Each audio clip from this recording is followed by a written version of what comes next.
Welcome to Profiles in Eccentricity, a show about weirdos. With your hosts, John Fahey, Aaron Peter, and Matt Brousseau.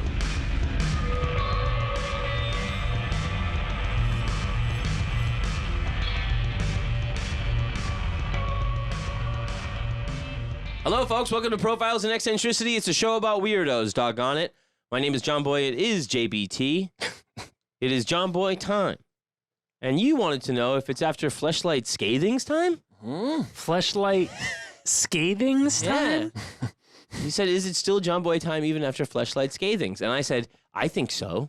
I don't even know what Fleshlight Scathings... I know what Fleshlight Shavings are. Oh, you do? Okay. I think it's Fleshlight Shavings time. I think it's I think it just has ended. It's Fleshlight Scathings. Fleshlight Shavings time has ended. Of course... now you can just let them go. The fella chirping away over there is prettiest boy under the sun. Michelangelo's David Duchovny. You're going to like the way he looks like Aaron Piet. The Alpha and Omega and the Soul Surviving Savior, Aaron Joseph Peter. Doctor of Hyperversion, PhD, PhDP. That's me. Happy to be here. To my right. My left. Matt Brousseau. Frenchman henchman. The Gaul with it all. He's Canuck, and he's here to fuck. Okay. I can knuck, stress this enough. You got a moose knuckle. Huh? A moose knuckle? Yeah. That's good. You like that shit? He's got a moose knuckle. It's handsome Matt Brousseau. Québécois. Like that? Jesus Christ. You like that shit? Yeah. Hi. I love you boys. It's good to see you. I have some tawdry, tacky, tasteless bullshit to tell you about. I want to just say first, our buddy Colin, devoted listener, kind of an encyclopedia of profiles. Yes, Colin. Emphasis on the P. Encyclopedia. He messaged me about one of our Patreon episodes, folks. Patreon, $5 a month, extra show per week. He I don't know if I told you, he messaged me about the Pounding Fathers episode. Oh, yeah. And we were talking about our version of Mount Rushmore, where all of the presidents are on Sibians, and the prostates are getting... and their prostates are getting milked, or, you know... And their faces are like... And they're freaking out, and apparently very scandalized. I said, even Teddy? Especially Ted. And he messaged me to say that, and it was really sweet. So thank you, Colin. God, I mean, you know, I love it. You know, when people message us and they're like, "Hey, I'm just starting over from the beginning, going through the whole thing." We got one guy doing that right now, Matt. That's really cool. And not you. There's other Matts besides. I don't believe it. Well, it's true. And so, yeah, folks, check us out on the Twitter sphere. That's PP Podcast, isn't that right? Handsome Matt Brousseau? That's correct. And on the Twitters, yes. On the Instagram, we are Profiles in Eccentricity. A little behind on that. I need to do some updating. Yeah, we're behind on this Instagram. Yes, on the Sinstagram. Yeah, we'll get some pictures up from the Dwight York episode. The Crazy Nawabians. That's right. And the Pink Panther doll with the dick. Yeah, it's crazy. We got some people that listen to the show, which is really wild. That have one of the guys that listened to that was saying he grew up in the Children of God. Oh no! And that was like a really crazy episode for him to hear. Oh God! Do love the Profiles fans, especially the patrons. Especially they're the hardcore guys. Yeah. And they know how to do it, and they know how to deliver it. Yeah. They get a lease and a key. You mean man of the house? Yeah. And we don't even see genders, so it's... That's true. Yeah. Not at all. $23.95. I was at the market today because before I went into work, I grabbed a coffee, breakfast burrito, glasses. And I was checking out, and I just heard like the woman in front of me, she was checking out, and the lady behind the register, she just threw out $23.95, and I was like... You spit it up? Wait, what was $23.95? $23.95 is Richard what's his name? Robert Champagne's address. Right. It's 2395 Harlem Circle Court Projects or whatever. Housing Right. Yeah. So I heard 2395, and I just pictured him with his walrus mustache, talking about drinking piss and stuff. Yeah, chugging his own piss. Try it out. Yeah. For some jail, homeless. Yeah. Where you man out? What? What? Home here now. Home here now. Home here now. And about a week from now, your boy, a.k.a. me. It's Sheboygan. Is going to be meeting with my tattoo artist. Tattoo? Yep. For a consult. That's nice. First meeting, what am I looking for? How am I, his ideas, etc. Where I want it. Just wax my body down, probably. Oh, you got to. Licky boom boom down. We'll be doing that consult in about a week, and then scheduling the tattoo shortly thereafter. So, living up to my word this time, folks. I know. And then after you get that, then it's time for the Mishima picture. That's true. I'm gonna have to get a personal trainer again because I got to tighten up. I got to tighten. Yeah? Yeah. For Mishima, it's not about bulk. Right. Oh, you got also you have to become shorter in Japanese. Yeah, I could turn Japanese like the song said. Yeah. Yeah. If you just have to come a lot.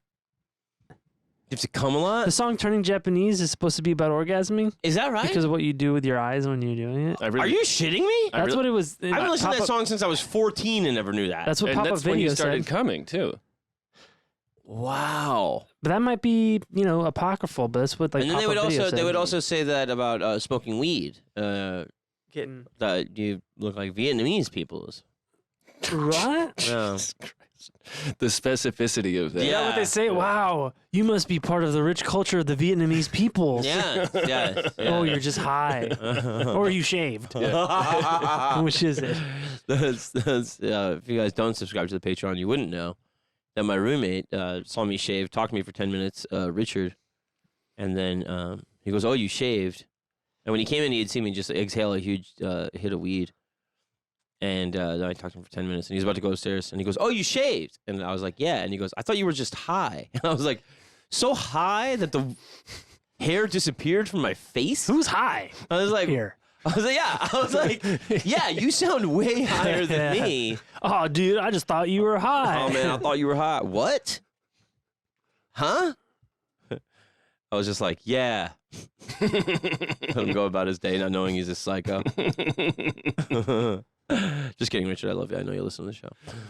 I'd love to talk about what Richard was doing tonight, but we'll talk about it later.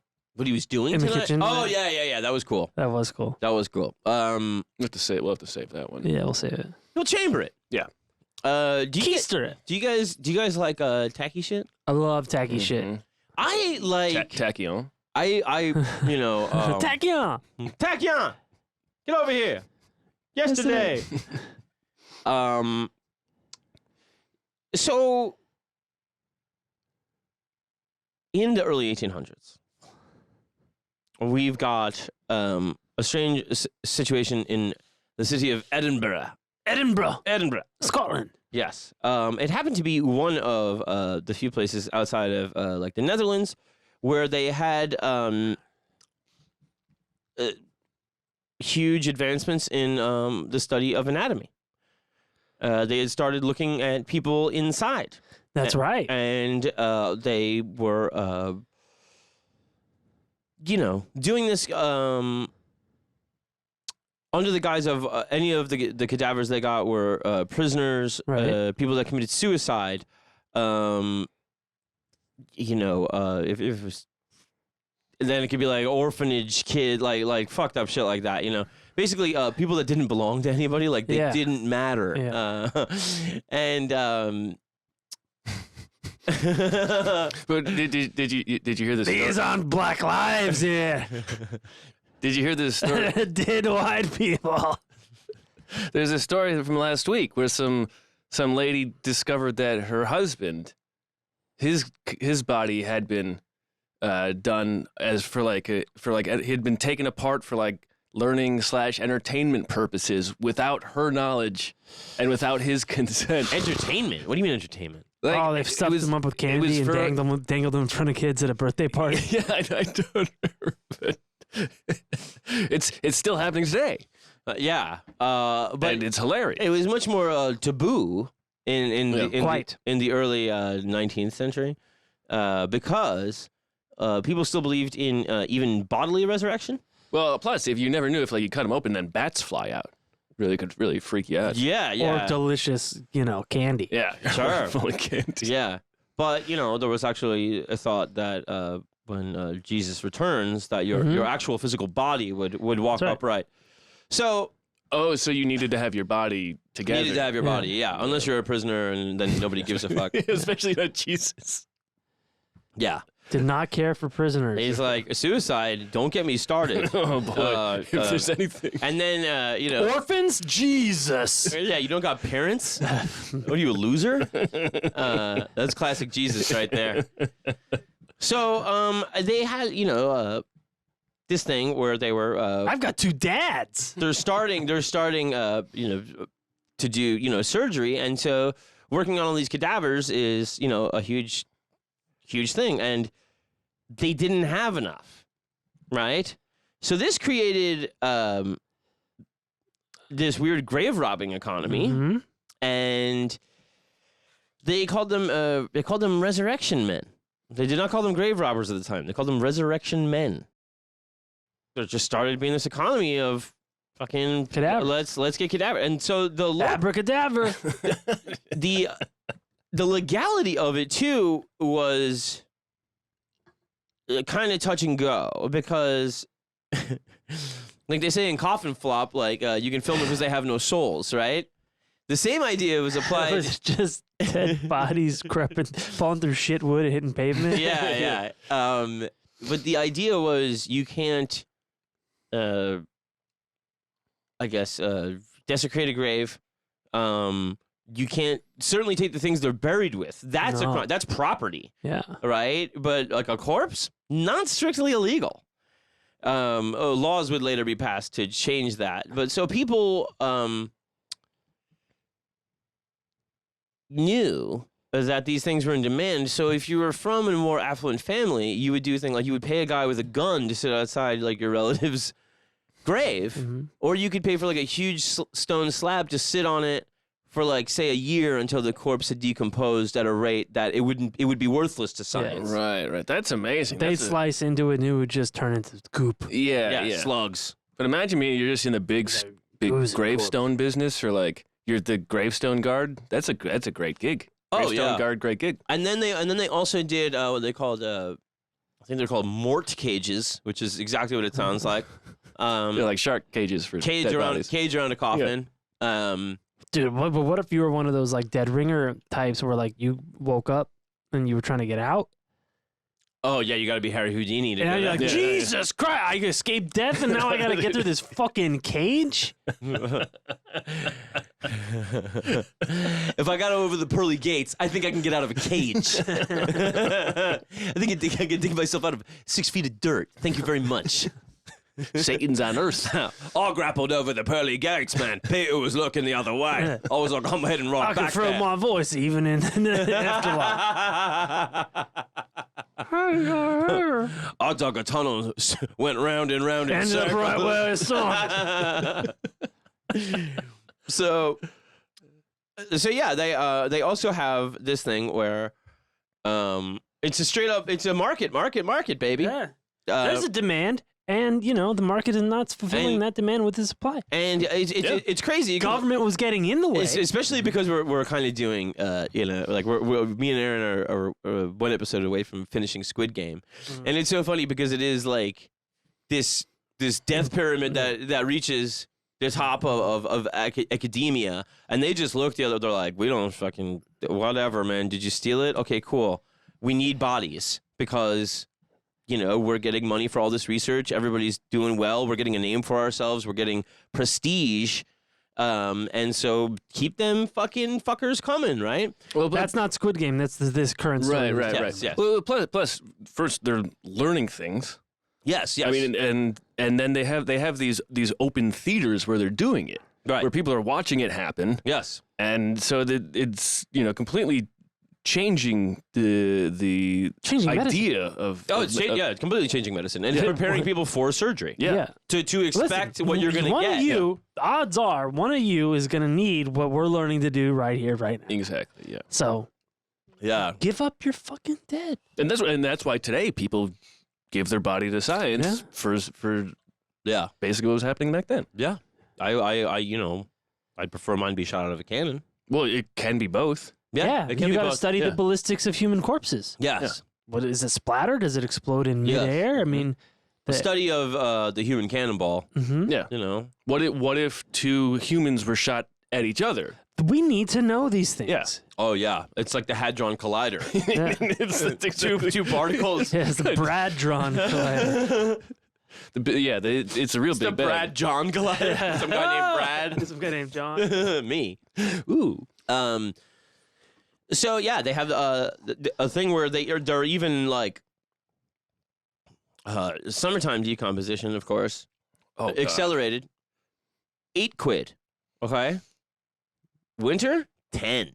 Right, because that fucker's gonna keep longer. Yeah. You know how long like it's a nice dry cold. The doctor slash scientist, necrophiliac. How long?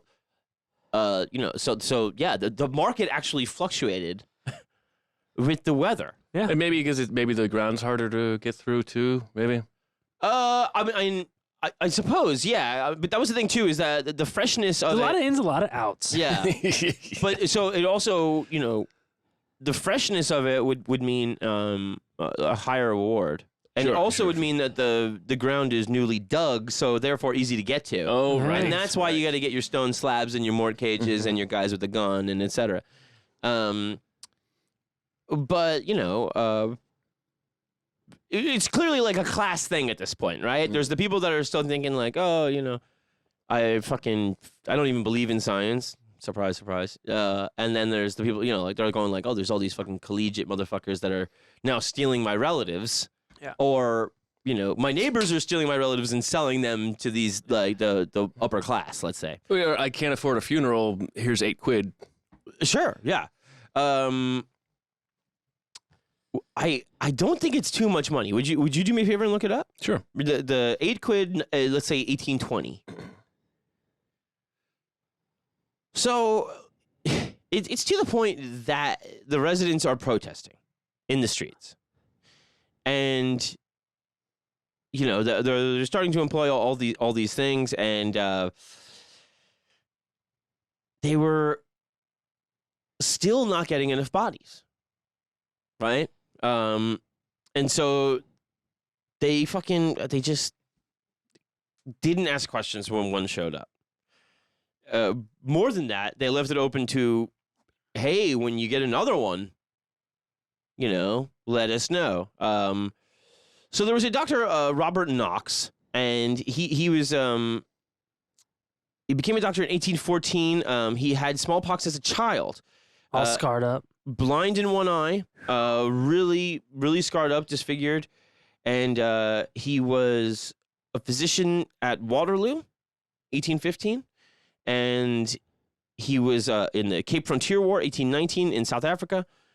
And he went back to Edinburgh, where he's from, and he started lecturing on anatomy in 1825. And he started, just dissecting corpses and stuff. And it's about $100 today. No, I'm sorry, £100. It's about £100 today. £100. So probably about $200. Yeah, let's say 180. But you probably for sure. But also the buying power. I mean, listen, the buying power. That's back then. That's way more money than. Yeah. So this is just inflation, not just buying power. Yeah. Right. And let's not talk about the last 3 months of inflation. They said, "Let's go, Brandon," is the new phrase you're supposed to say. If you're an idiot. This guy, had it not been for what we're gonna find out about, this guy was considered like the top anatomy guy, basically, like in the world. Yeah. And what happens here with him just completely undoes that reputation. The Waterloo, being a physician, like everything. A lot of people say he was pivotal to the study of anatomy and, And he fucked it up? advancements in surgery. He fucked up his legacy. Got it. That's for sure. Yeah, he's over there in Scotland. What's his name? His name is Robert Knox. Robert Knox. Right? Yeah. That's right. And over in Ireland. Ireland. Ireland. In the north. Oh no. We got Billy Burke. Oh, God. William Burke, and he grows up middle class, and they join the British Army. He marries a woman from County Mayo, like me mother. Oh, My mother's from County that's right Mayo. near Galway. It's very close to Galway. And they settled in Mayo. 1818, his father-in-law, this is classic Irish bullshit. His father-in-law says, he goes, no, now that land is mine now, and it's not yours now. And he goes, all right, fuck it. This land it is. And he goes, all right, fuck it. And he bails on the kids and the wife. He moves to Scotland, right? Yeah, that's land for you. And he becomes a laborer, and he gets together with this woman, Helen McDougall, who he calls Nellie. That's his second wife. Is that how the Helen works? Is Nellie Helen? Is that a? Well, you know. I don't. Yeah, I mean, Dick is Richard. I don't know. Yeah. I guess I could see it. Jack is John. Yeah, well, that makes no sense. Jacking. It's all bullshit. So they, he's working on this canal, the Union Canal, and then they go to Tanner's Close in Edinburgh in 1827, and they start just selling secondhand clothes. Right? He becomes a cobbler. Hey, and he gets about £1 a week. Right? Oh, and he would be singing on people's doorsteps, banging them out, little shoes and stuff. And he's a singing shoemaker. He's the singing cobbler. Yeah, and he was doing what it takes to. What do they call it during Christmas time? Carol. He was a caroling cobbler. Caroling cobbler. Yeah. That was his name after hours. If you catch my frisbee. My name's Carol Ann Cobbler. Hello.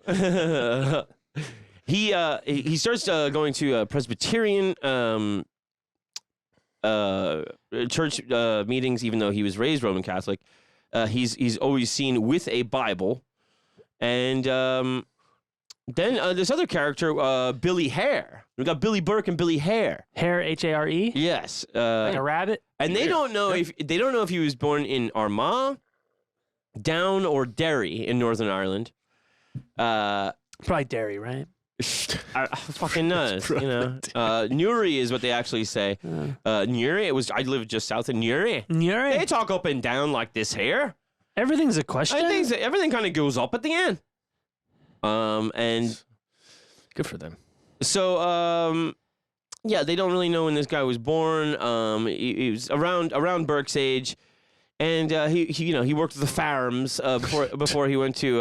He worked at the farms. The farms, and he went to the Union Canal again before moving to Edinburgh in the 1820s, and then he was working as a coal man's assistant. Oh no! He's just probably getting the fucking ash off of it. Here's the deal, man. I need a coal man's assistant. I mean, that's what they called the birds. And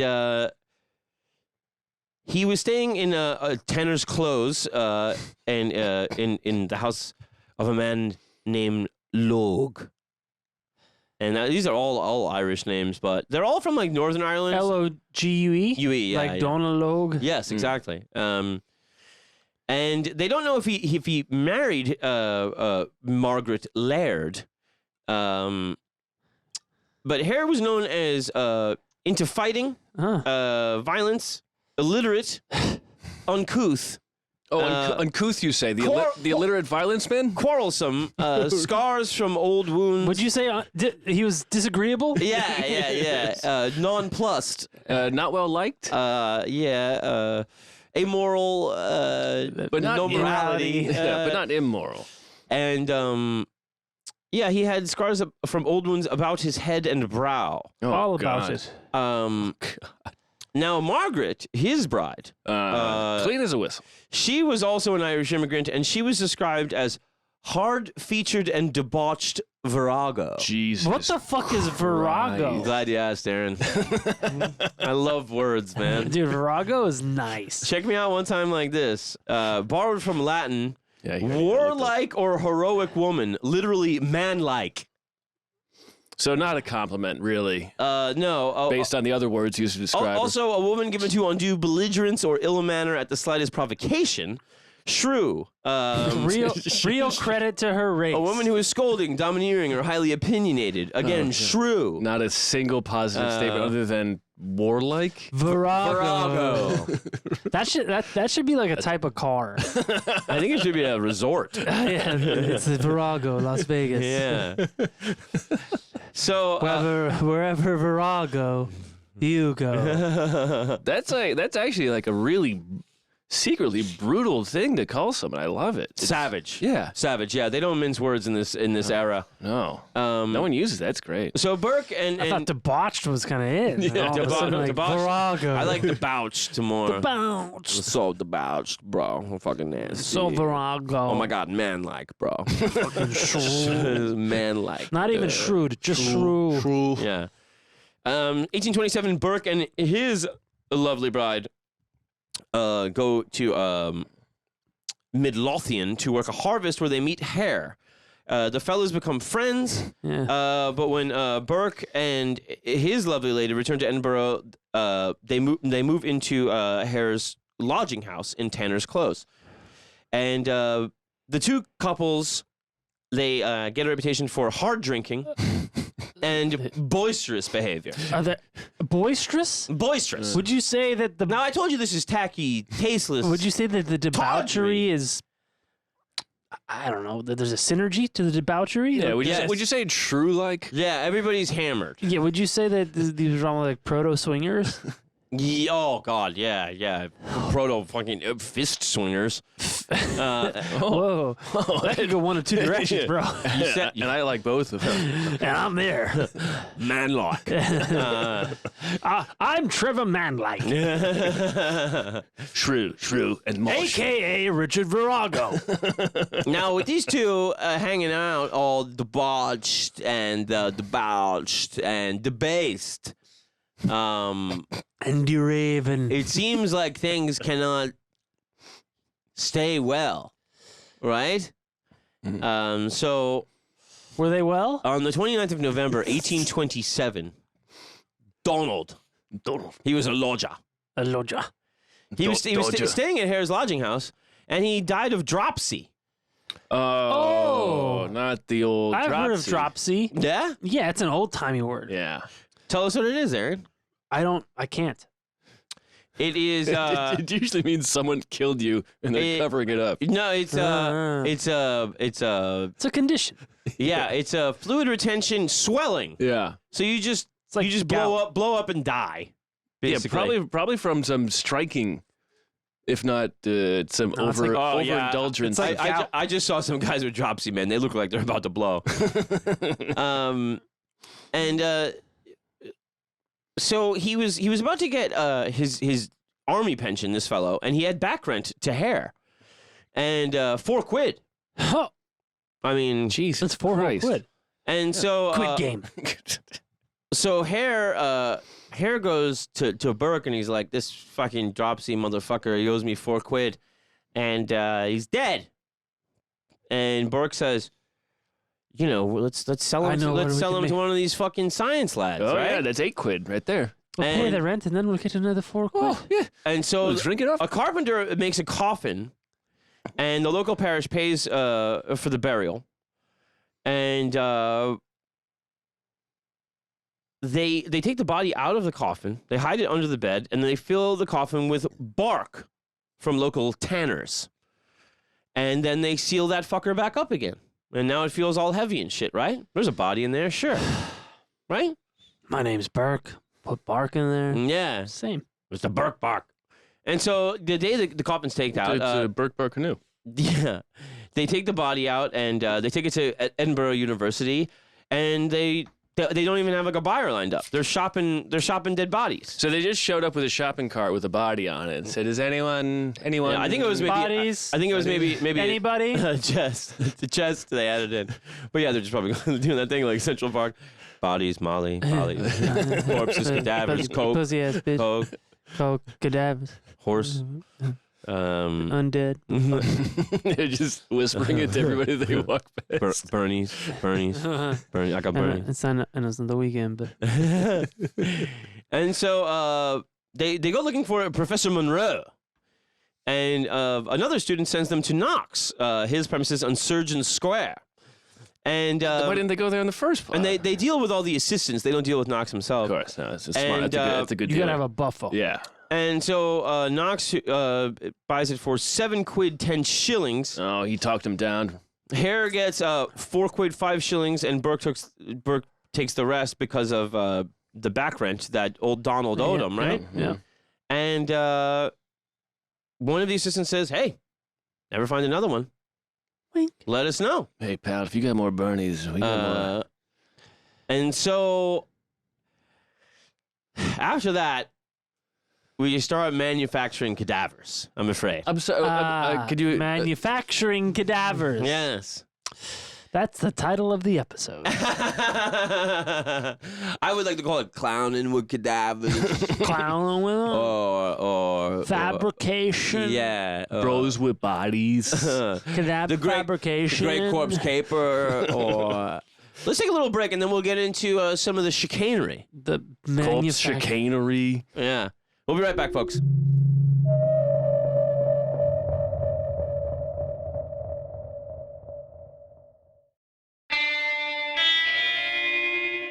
And we're back.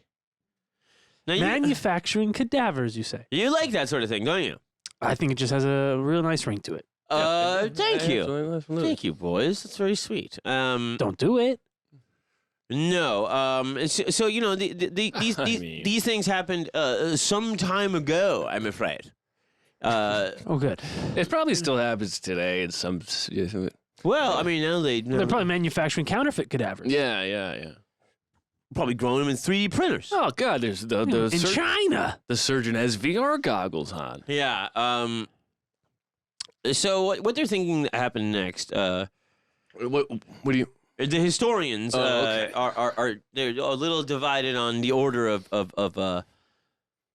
the orders manufactured. But But not a lot of invoices. yeah, they're basically saying that there was a miller. You know what a miller does? Yes. Isn't it? It's grain based. Isn't They it? mill. They mill. Yeah. That's right. They grind grain into flour. Wow. Yeah. Yeah. So There's a windmill or a water mill. Mm-hmm. salt, maybe. No. Sorry. That's okay. This isn't your area of expertise. Well, it was a debate between the miller and the salt-selling woman, Abigail Simpson, or this guy named Just Joseph, who was the AKA Joseph, or also another guy named Joseph. Just another guy. a guy named Joseph. So there's two options between these. Okay. Anyway, I'm sorry. Go on. But they believe it's Joseph. Basically, I think is the consensus, and he had a fucking fever, right? And he had become delirious. Like Wait, who? Joseph. Joseph. Staying at Hare's lodging quarters, Okay. right? And Hare and his, Virago wife, they decide that, a sick lodger is bad for business. Yeah. No, it's hard to get new customers. And Hare goes to Burke, staying over there with his blushing bride. Everybody's hammered, and they give old fucking. Oh my God! They give old Joseph a bit of whiskey. A bit. A bit. How much is? Okay, go on. And I'll save it. so Burke then will lay down on the torso of Joseph as Hare suffocates him with a pillow. So even killing somebody, they made it sexual because they were debauched. I don't know how it was sexual. Anyway. Laying on a guy when he's drunk. I mean, that was just to restrict movement, and it was a 2-man suffocation. So you're saying here, lay on him. They gave him a bunch of whiskey, got him drunk, and then while he was drunk, they forcibly suffocated him. Yeah, and he potentially, historians don't know, but potentially he was going to fight them off, and then they murdered him. It was just. He was already very sick. He had a fever and stuff like. Oh, right. Right. But also, like, in those days, or even now, whiskey is seen as like a hot whiskey is still like a. It's Grandpa's coffee. Sure, the lemon and the cloves, all that shit. They gave that to me when I was in Ireland. A hot toddy. Yeah. Yeah. So they take it to Knox again. This time he gives 10 quid. He says, "This is a fresh one, boys." And we did during sick one. Oh boy! During the break, we did determine that is. The equivalent of a grand. 10 quid is 1,000. 10 quid, yes. 10 quid. 10 quid. 1 pound being $100 today. Hey, good gig, I guess. So there was a historian, Lisa Rossner, and she said that this method of the way they did these murders would not have been detected unless it was modern. Right. You can imagine the time where they're just starting to dissect corpses, that bruising, or that they're very unfamiliar with the machinations of a forced death. And also they don't care. They don't care as much. Yeah, because they're as long as it's good enough for me to dissect and learn something. They're not looking for any of that. Right. Yeah. As long as you don't bash the brains in or ruin the internal organs. So maybe laying on the guy and suffocating him is the. Well, it's the way to get the best product. Well, yeah, and also I guess that doesn't leave any choking bruises. Oh, look at your marks on the neck. Yeah, exactly. Yeah, there was none of that, and it prevented the fight. It's somebody laying on your chest. It's somebody stifling your mouth, and then it was just. Yeah, you don't want to bruise the merchandise. Right. Very much. Right. So Rosalind, then she believes it's the salt seller Abigail Simpson next. Salt seller Simpson. And she sells salt. Samson. It was supposed to be another sick lodger, I believe, that they were like, oh, fuck, again, we don't want the rep getting out, nobody will stay here. And then it's what about the reputation of everybody that stays here dies? Yeah, that seems like it seems like it's a convenient excuse for themselves to say, well, we can't. Oh, right. Just business. So Simpson, what is her role in this? She's the next one. Okay. But the order is kind of all out of whack because the person that ended up confessing gave 2 different confessions, conflicting accounts, and also everybody's hammered. So probably the easiest way to go about it, I suppose. Yeah. Yeah. So there was the English male lodger, the unnamed, he had jaundice, fell ill, and he was the one possibly next, or they don't know if it's him or Simpson. Can we just appreciate how sick everybody used to be? Yes. Yeah, and everyone was just always sick. I mean, fucking Dropsy.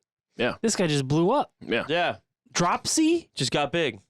Well, but also, do you go to Willy Wonka's chocolate factory? I know.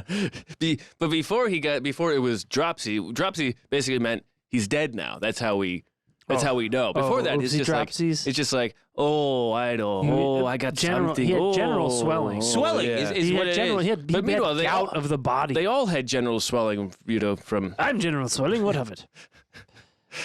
So he's again jaundice. Very very worried about the jaundice guy and the reputation. Yes, of course, the reputation. And they do the same little routine with the chest and pillow, right? Drink him up, sit him down, choke him out. And Abigail Simpson was a pensioner. Oh no! And she would supplement with selling salt. And Simpson was she was invited into Hare's and given enough whiskey to make sure she couldn't leave. So now they're bringing people in from the outside, which is Right. is, Yes. She must have had a nice body and- to dissect. What? The pensioner? Like, oh boy, I got to see what's going on there. Yeah. The doctors, I mean, what? do you think they thought like that? The doctors didn't ask Like- for her.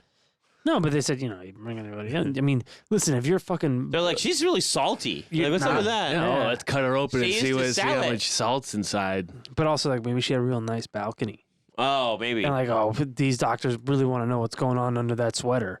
Yeah. / sternum. You know, maybe. I like the way you're going I'm with just it. thinking maybe, like, you know, maybe somebody with an ample bosom gets another quid. Is that true, John? Not that I've heard. Okay. But, I mean, you know, jury's still out. More to cut into, right? Yeah. Big old tit meat. So, they put her in a tea chest and they sold it to Dr. Robert Knox. 10 quid again. It's 5 quid a tit. And he Dr. Knox was very psyched about the freshness. Oh. Again, he's And so psyched about it. did not ask any questions. I believe even some of the assistants commented on warmth. Oh my God. Or Warmth?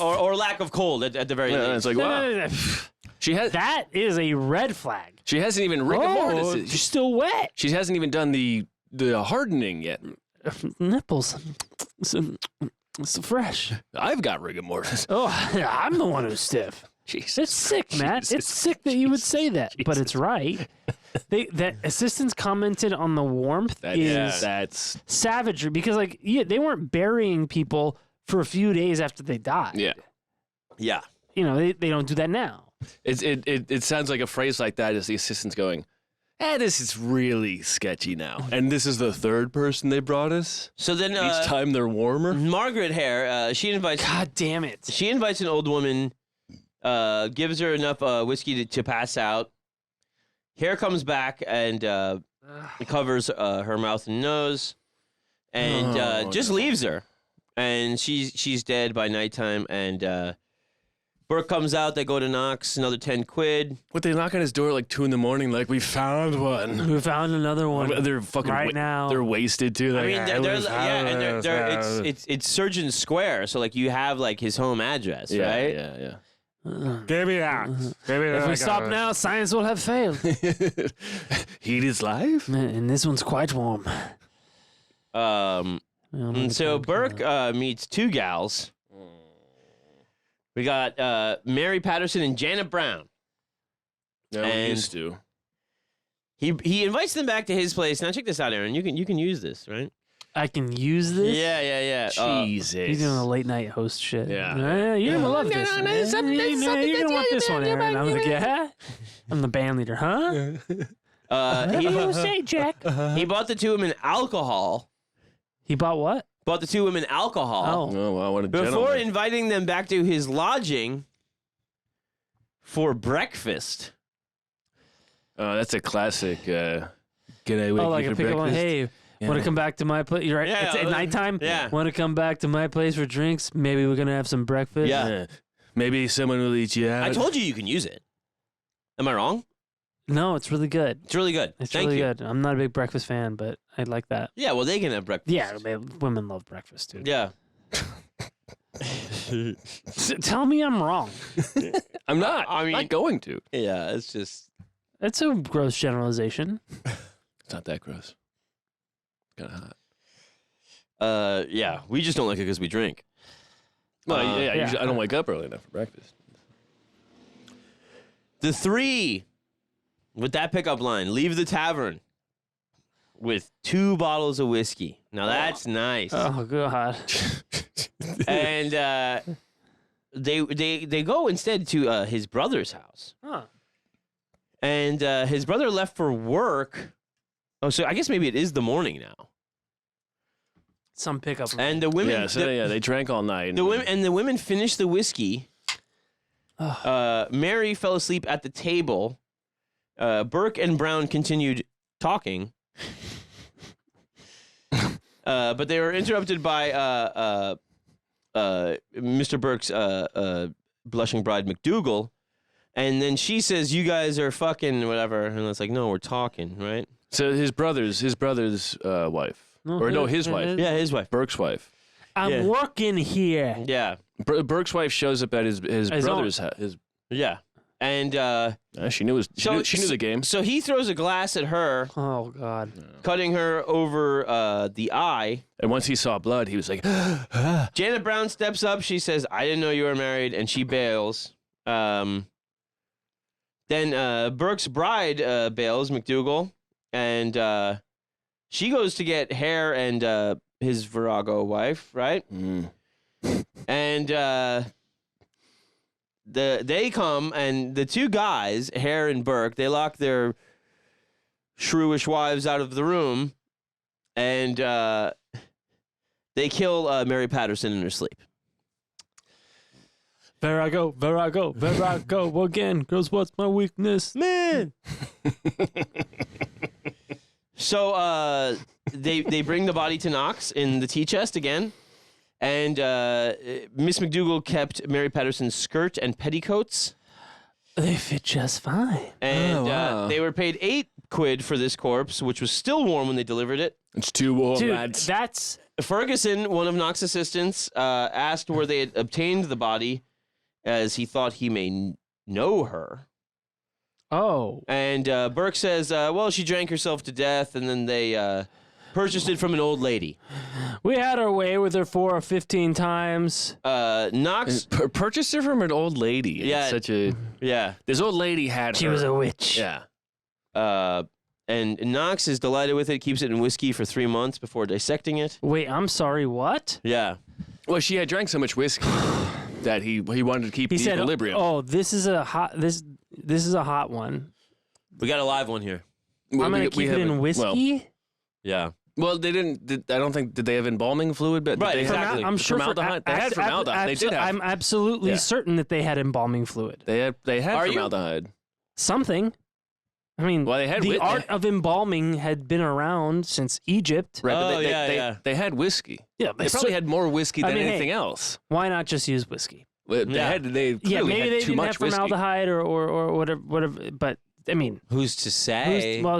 Google or something at some point. At some point, but No, what yeah, a that's- weird detail. But I guess He was so pleased with it.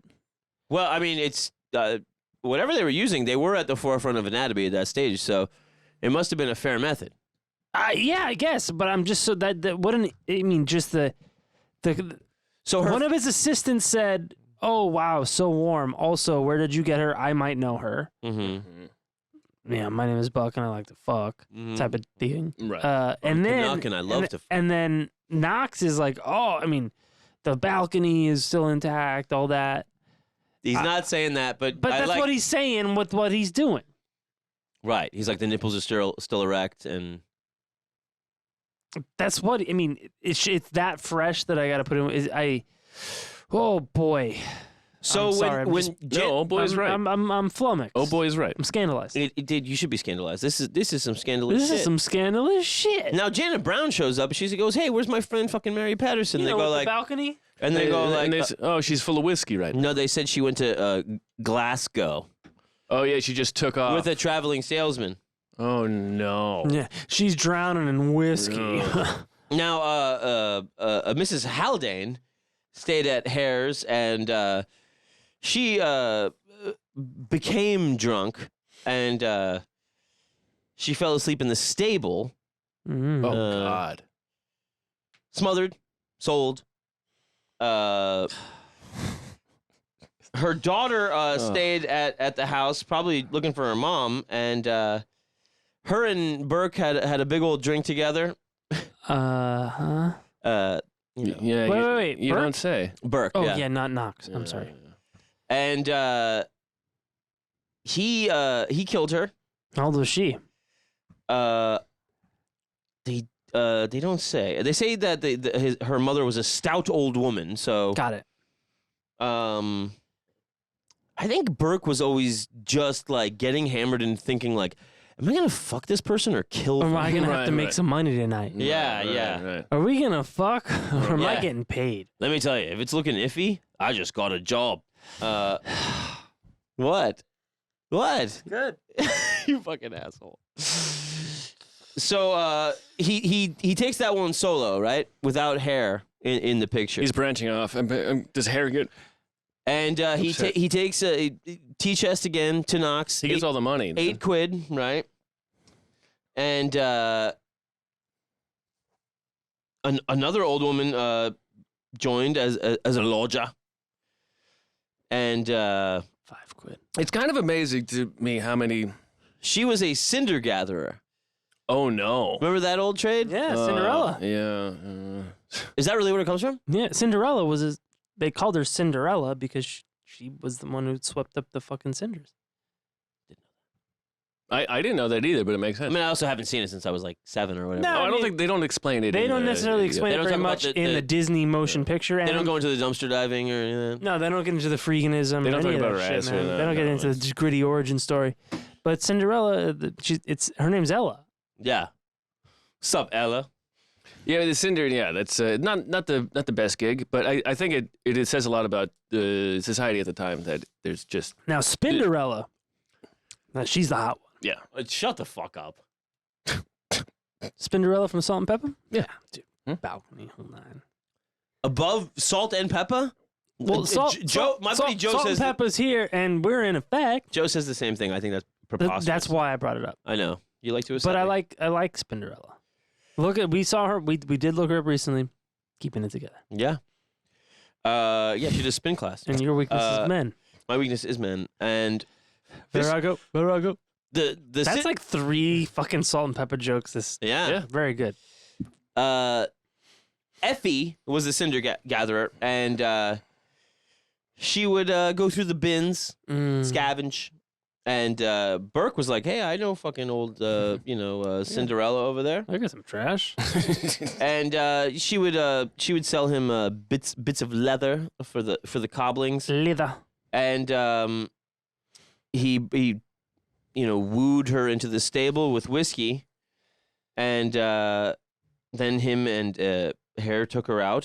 Knox paid 10, and Burke found another woman that was too drunk to stand, and the local police were going to escort her home, and he goes, "Don't worry, I got it."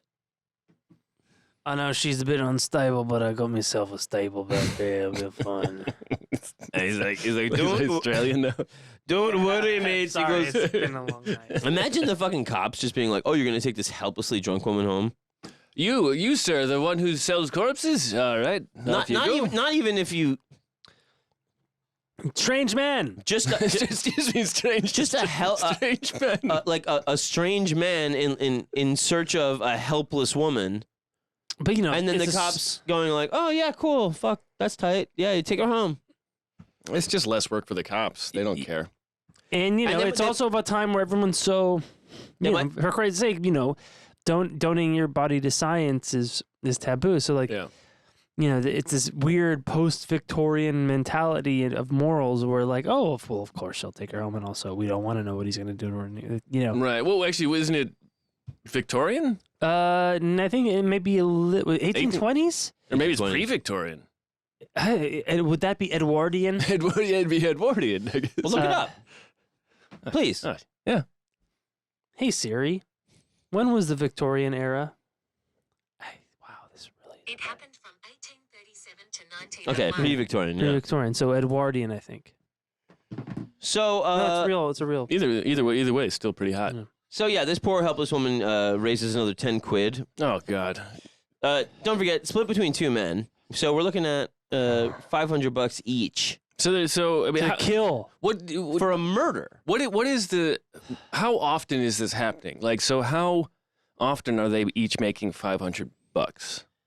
Is this Is this a happening- weekend thing? Yeah, is it happening every week? Is it happening once a month? Oh, it's happening like a few days at a time. Okay, Yeah, okay.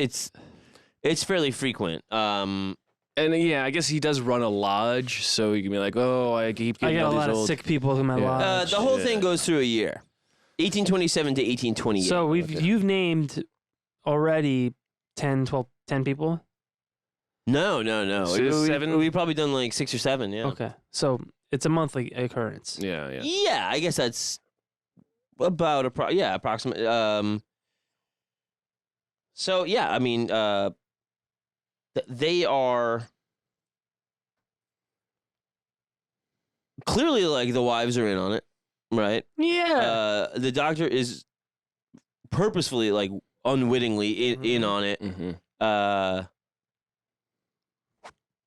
His assistants, the doctor's assistants, are like in a way where they're like, I don't even want to fucking know, but right? also it's warm, so like, okay. Right. They do seem to be asking questions. In June, so it goes November to November, 27 to 28. In June, an old woman and a quote dumb boy, her grandson. Was he an excitable boy? Did he build a cage from her bones? The boy is sitting by the fire in the kitchen. His grandmother is murdered in the bedroom, in the usual fashion. Mm. And then they picked up the boy and brought him to the same room where he was killed. Oh my God! I know. And These are quite Yeah. debased and debauched. Well, this is the darkest, yeah, because Burke said later that this is the one that really fucked him up the most because of like the kid's expression. Oh, finally he. Well, it's also. Yeah, I mean, he's not fucking hammered on whiskey, so you actually have an expression, yeah, right? Sure. That's Or even open eyes, you know, like, and so That's fucking sad. Is that they put them in the tea chest is too small, so they put them into a herring barrel, because and they had to put 2 in 1. yeah, and they get £8 each, and they put it onto Hare's like horse-pulled cart, and for whatever reason, the horse would just not move further than a certain point in Grassmarket. well, the horse is probably tired of dragging these bodies. He's like, this is horseshit. And so he calls a porter with a hand truck to help him move the thing, and no, he gets paid. It's fine. But then he's so mad that he shoots the horse when he gets back to Tanner's Close. And then he puts like some trousers on the horse, and he's like, "What do you think of this? A couple of quid?" Yeah. My friend Secretariat, he fell over and died. So Burke goes to. He's hung. Burke goes to see his blushing bride's father. And he knew that Hare was kind of poor at the time and had even sold some of his own clothes. I'm sorry, what? Yeah. What happened to all the money from the bodies? Oh, it's still not that much. Well, they had to pay all that buy all that whiskey to get these people drunk. Yeah. You know, it's not really. I mean, all that herring. A good business does take quite a loss. Yeah, you know, Amazon doesn't run a profit. Right, sure. And also, his hair doesn't sound like quite the businessman. So when they come back, they see that Hare is completely naked. No, he has. He's got new clothes and money to spare. When you say new, do you mean recently warm? New to him. Yeah. Well, new to him. And so he denies that he had sold another body, and then Burke checks in. Oh, so he sold a body with. Okay, go on. I'm sorry. Go on. Burke checks in with Dr. Knox, and he goes, Hare did sell a woman's body for £8. Without me? He didn't kill someone with me? And so then that leads to a fight. Jesus Christ. And it's a punch-up. Does he sell hair? It's really tawdry, tacky bullshit. He's like, you remember the guy you saw last night? The guy you saw earlier, he had an unfortunate accident. So Burke and his wife Burke and his wife move into his cousin's house, John Brogan, and John. Oh, wonderful podcast that John Brogan. John Brogan. Eduardi. So anyway, He's my doctor. They have a falling out, but they're they're co-conspirators in several murders, right? Yeah. Dude, coke conspirators? So you can't,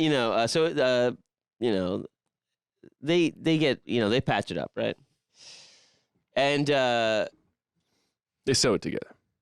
in early October, Hare is visiting Burke when a washerwoman comes to do the laundry. Oh no! Now they've just reached a point where it's just the person who walks past. People showing up and you just raise your eyebrows at your friend and you go, "What do you think?" You just look them up and down. Yeah. Should we lay on her chest and 7.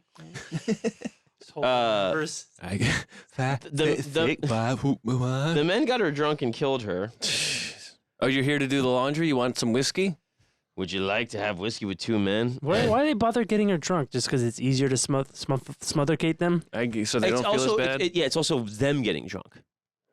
Because then They got to work up to killing them. Yeah. Yeah, like, I mean, later on they would say, like, sometimes I would have nightmares and I would just have, like, a bottle of whiskey by the bed so I could just, drink away the guilt kind of thing, Damn it. Yeah, it's really pathetic. And, Oh, boy. so, yeah, they got another £8. And then one of McDougal's relatives. That's Burke's bride, right? Her name is Anne Dougal, and she's visiting. And they kill her, get £10. Wait. A relative?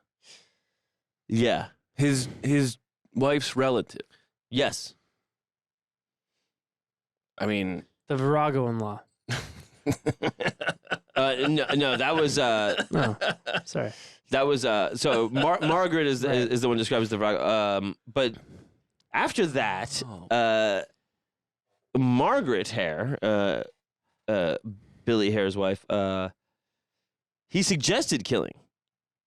She suggested killing Helen McDougal, the bride of Burke. Let's kill my aunt. No, let's kill your friend's Your wife. friend's wife, guys. so at this point, like, they've just completely lost any sort of, like, semblance of borders of who is in our group and who isn't a part of our group. They're insane. Yeah. Well, but also they say, I guess they're all Irish, and she's the one Scotch woman. But also, it's your co-conspirator's wife. Like he's. But yeah. It's whatever excuse you want it to be. Fuck. So they start going sloppy, as you imagine, right? Oh no, you don't say. There was a guy that was known about town. They call him Daft Jamie. Daft Jamie. Oh, and how did he get that name, John? Well, he had a mental disability. Oh no, really? And a limp caused by deformed feet. Oh, I bet you he got the most money. they're like, oh, we can dissect these 11 feet. quid. Yeah, 11 quid. One- Maybe 12. one for each toe. 18. 18 quid. Holy No, shit. 18 years old. Oh. God damn it, you asshole. He's all disappointed. Well, I Look, mean, you made it sound like. No. it would have been a hell of a haul. Yeah. He was, living in the streets. Everybody knew him around Edinburgh, and like just, he's not passing through. Yeah. Right. It's not a guy lodging at that. Like it's just the wrong one to pick, right? I feel like a lot of where I grew up, we had a Kevin, and he's a very, very sweet guy, but he was just We had a Kevin. he was that guy. We had a Kevin too. Yeah, he was just that guy. We had a You're- Maurice in and you're high like school. you're like there's Kevin, hey. We had a Maurice. Yeah. Yeah, I mean Maurice. So he would go around and just like beg and stuff. And We also had DJ Down syndrome. I know. He was tearing it up on the ones On the ones and twos. I know. Oh, just running around the quad, tearing it up. Yeah. and everybody was like it was a positive thing. Oh yeah, we were waiting for the drop. Oh, that's nice. No. Oh, it was doesn't- mean. Oh, that's bad. Well, he would also like kind of wig out and hit you and stuff. Oh, that's Good. bad too. Well, no, because then also we'll get to that later. We'll have a whole the special needs school at Aaron's high school. Oh, Oh boy, whole episode. Nice. The baseball coach was involved, beating the shit out of him and stuff. Oh my God. God. Yeah. Sorry. Oh. I didn't mean to hijack that. So anyway, Daft Jamie. Daft Jamie with a club feet. In November, Hare brings him back with he's like I got fucking whiskey, right? And he sends his Mrs. Hare to get Burke, and they take him into the bedroom, and then Margaret Hare locked the door before pushing the key back under it, and Jamie was not super drunk because he didn't really like whiskey. And he was also strong. Well, he's 18. Mm-hmm. Why are you looking like? Why are you looking at me like that? Because I know you want to say Well, all the type of strength. all the strength that of his he- feet went to his hands, because like Daredevil. That's very right, Aaron. Very good. What kind of strength did he have? No, you tell him. You gotta- Hereditary strength. Exactly. Yeah. It was. You could say that strength was hereditary. Very good. So he fights. He beats them off. The attackers. I'm He sorry. beats them He off. fights them off. Oh. I was saying That's good, like, too. He was That- fighting women. And then he was subsequently overpowered by these two fucking sickos, and then he's killed. Oh. And Damn. they stripped the couple of things he had on him. I took his pants, so I give it to that guy. They took his snuff box and spoon. Snuff box. Yeah, And his spoon? Oh, you know snuff. yes. I'm Yeah, sorry. Yeah. Tobacco. Yeah. Yeah. The kind you And snort. Yeah, but with the spoon. so they take it to Knox, right? And several of the students are like, "I know that guy," and he's like, "There's no way you know who this is." Right? He's strong, right? He's got that. He's got that strength. No, look at the guy you know has. He's got the he's a- hereditary. How did you guys do it? He's still strong. No, the guy you know has a snuff box and a spoon. This guy doesn't have that. So a bunch of people are like, yeah, seriously, like in the audience going like, that's fucking Daft Jamie. So they're dissecting him, and people in the audience are going, Yeah, "Wait, I know that guy." minute." And then it goes around that Daft Jamie's missing. And so then Dr. Robert Knox conveniently gets rid of the feet and head on the cadaver. And he does this after. He doesn't do this during the. No, the people that are noticing it is not the audience of the surgery. It's just people at the hospital. I believe it's assistants and other people that might be Right. That who were there for the reception of the body. Not the audience at the. Not the audience at the surgery. I mean, he's not. Is he performing the dissection for an audience? it's before the main dissection. Right. Okay, so he takes because the head and feet off before so the. you want to remove the identifying parts before you do more the. people see Right. it. Yes. Okay. So then on Halloween, 1828, the last victim of the last manufactured cadaver was Margaret Doherty. Oh, Doherty. Margaret. And now she was a middle-aged Irish woman, No. probably severe balcony, toilet, exquisite. Jesus Christ. Gunt? I don't know, gunt? Oh yeah, God. gunt. Back then. Yeah. He says, "Yeah, like, Yeah. Big yeah, gun. of course, Yeah. totally, Big totally. old gunty. yeah, totally, yeah." It's a super fupa. What? That's my favorite movie. Super Fupas. So Burke lures her into the Brogan lodging house. There's whiskey in here, And he goes, my mom is also a Doherty from the same part of Ireland. And she goes, oh, Jesus Christ, it can't be. God save us all. And My fupa quivers with pride. and then they start the old drinking, right? Well, you'll meet her in 3 drinks. And at one point, she goes out with Helen McDougal, while Billy Burke goes out, which is supposed to be to get more whiskey, but he's actually going to get Billy Hare. And two other people staying there, James and Anne Gray, they kind of hampered these fellows' efforts, and they paid them to go to Hare's lodging quarters, right? I'm sorry, they paid who? These other guests. the Greys. They paid the guests to go to because they're like, we're trying to do a murder over here. Can you go fuck off and stay somewhere else while we're doing murders, right? So they paid them to leave the place that they were staying at to go stay somewhere else. And go stay somewhere else. And, Margaret Hare joins in with the drinking.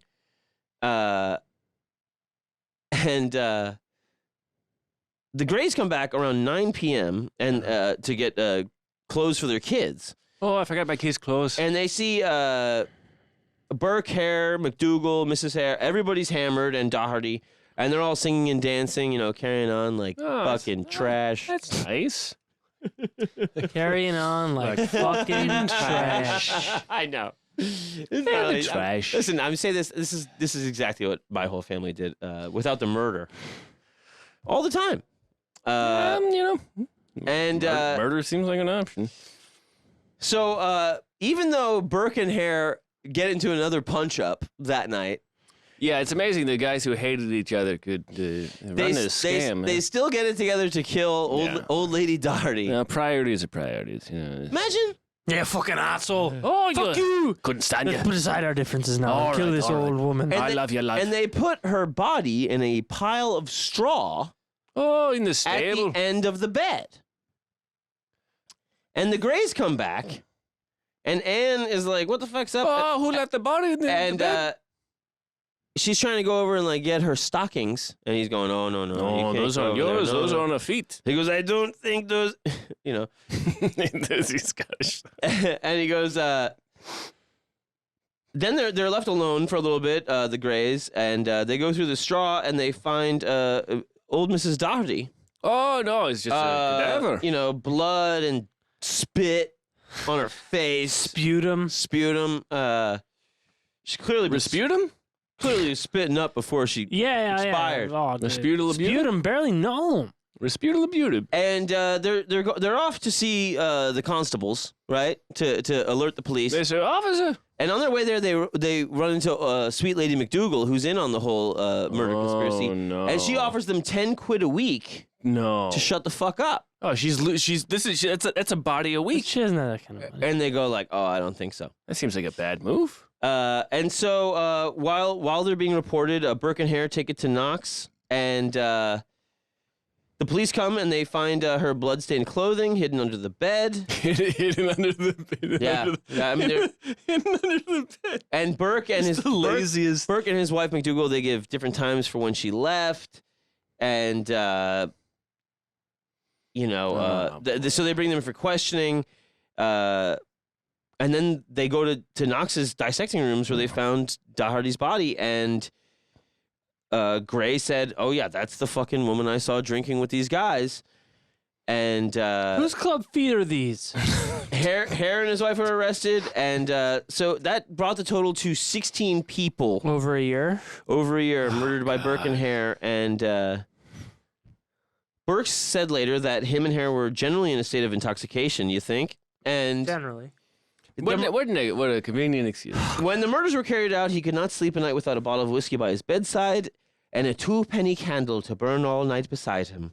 When he awoke, he would take a drink from the bottle, sometimes half a bottle at a draught, and that would make him sleep. I mean, he also took opium. Oh, that's what made you sleep, pal. Yeah. That's the sleeping part. Yeah. But it's like the whiskey washed the taste of opium soot out of your mouth. So, November, warrant goes out for Burke and Hare and their wives. Brogan, he's released. He's like, I don't know shit about this. And I've got to go take me some ivermectin. The Joe Brogan. The two fellows and their spouses are kept separate, and everything is, all the statements are fucked up. And all the statements are fucked up. The statements are fucked up. All these statements, they're all fucked up.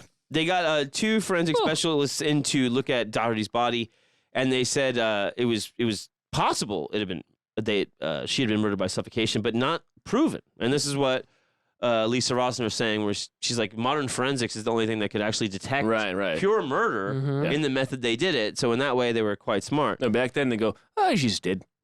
Yeah. Still? Yeah, stop breathing. These fucking cops don't know shite. And so the Burkes and the Hares were charged with murder. They interviewed Knox, and he said, I'm just here for the science. yeah. I can't be held accountable for the crimes of these people. I'm just a scientist. I'm a simple scientist. Your world frightens The investigator basically said, I think this guy Turned a blind eye. and but hadn't intentionally done anything wrong. Which is true. And yeah, you're not going to win that case. so they were like, okay, this is definitely murder, but we don't know if we can prove it. And they kind of put it out in the papers being like, hey, maybe there was more of these. Because they only had like 4 or 5 that they were on. And so then, people just started assuming anybody missing was a victim of this crew, right? And sometimes they were, right? Mhm. And Janet Brown went to the police and said, I saw Mary Patterson's clothing on him. Another baker said that Jamie Wilson's trousers were being worn by Constantine Burke's son. The stealing the clothes and Well, you couldn't just go to H&M. right. Clothes were clothes. And Well, so- see, that's what they should have. Fit fine. They should have marked them up. They should have put holes in them. And this is the unique These are style. this is my version. This is Yeah. Let's take a quick break before we wrap it up. Is that Okay. cool? Yeah, we'll be right back, absolutely. folks.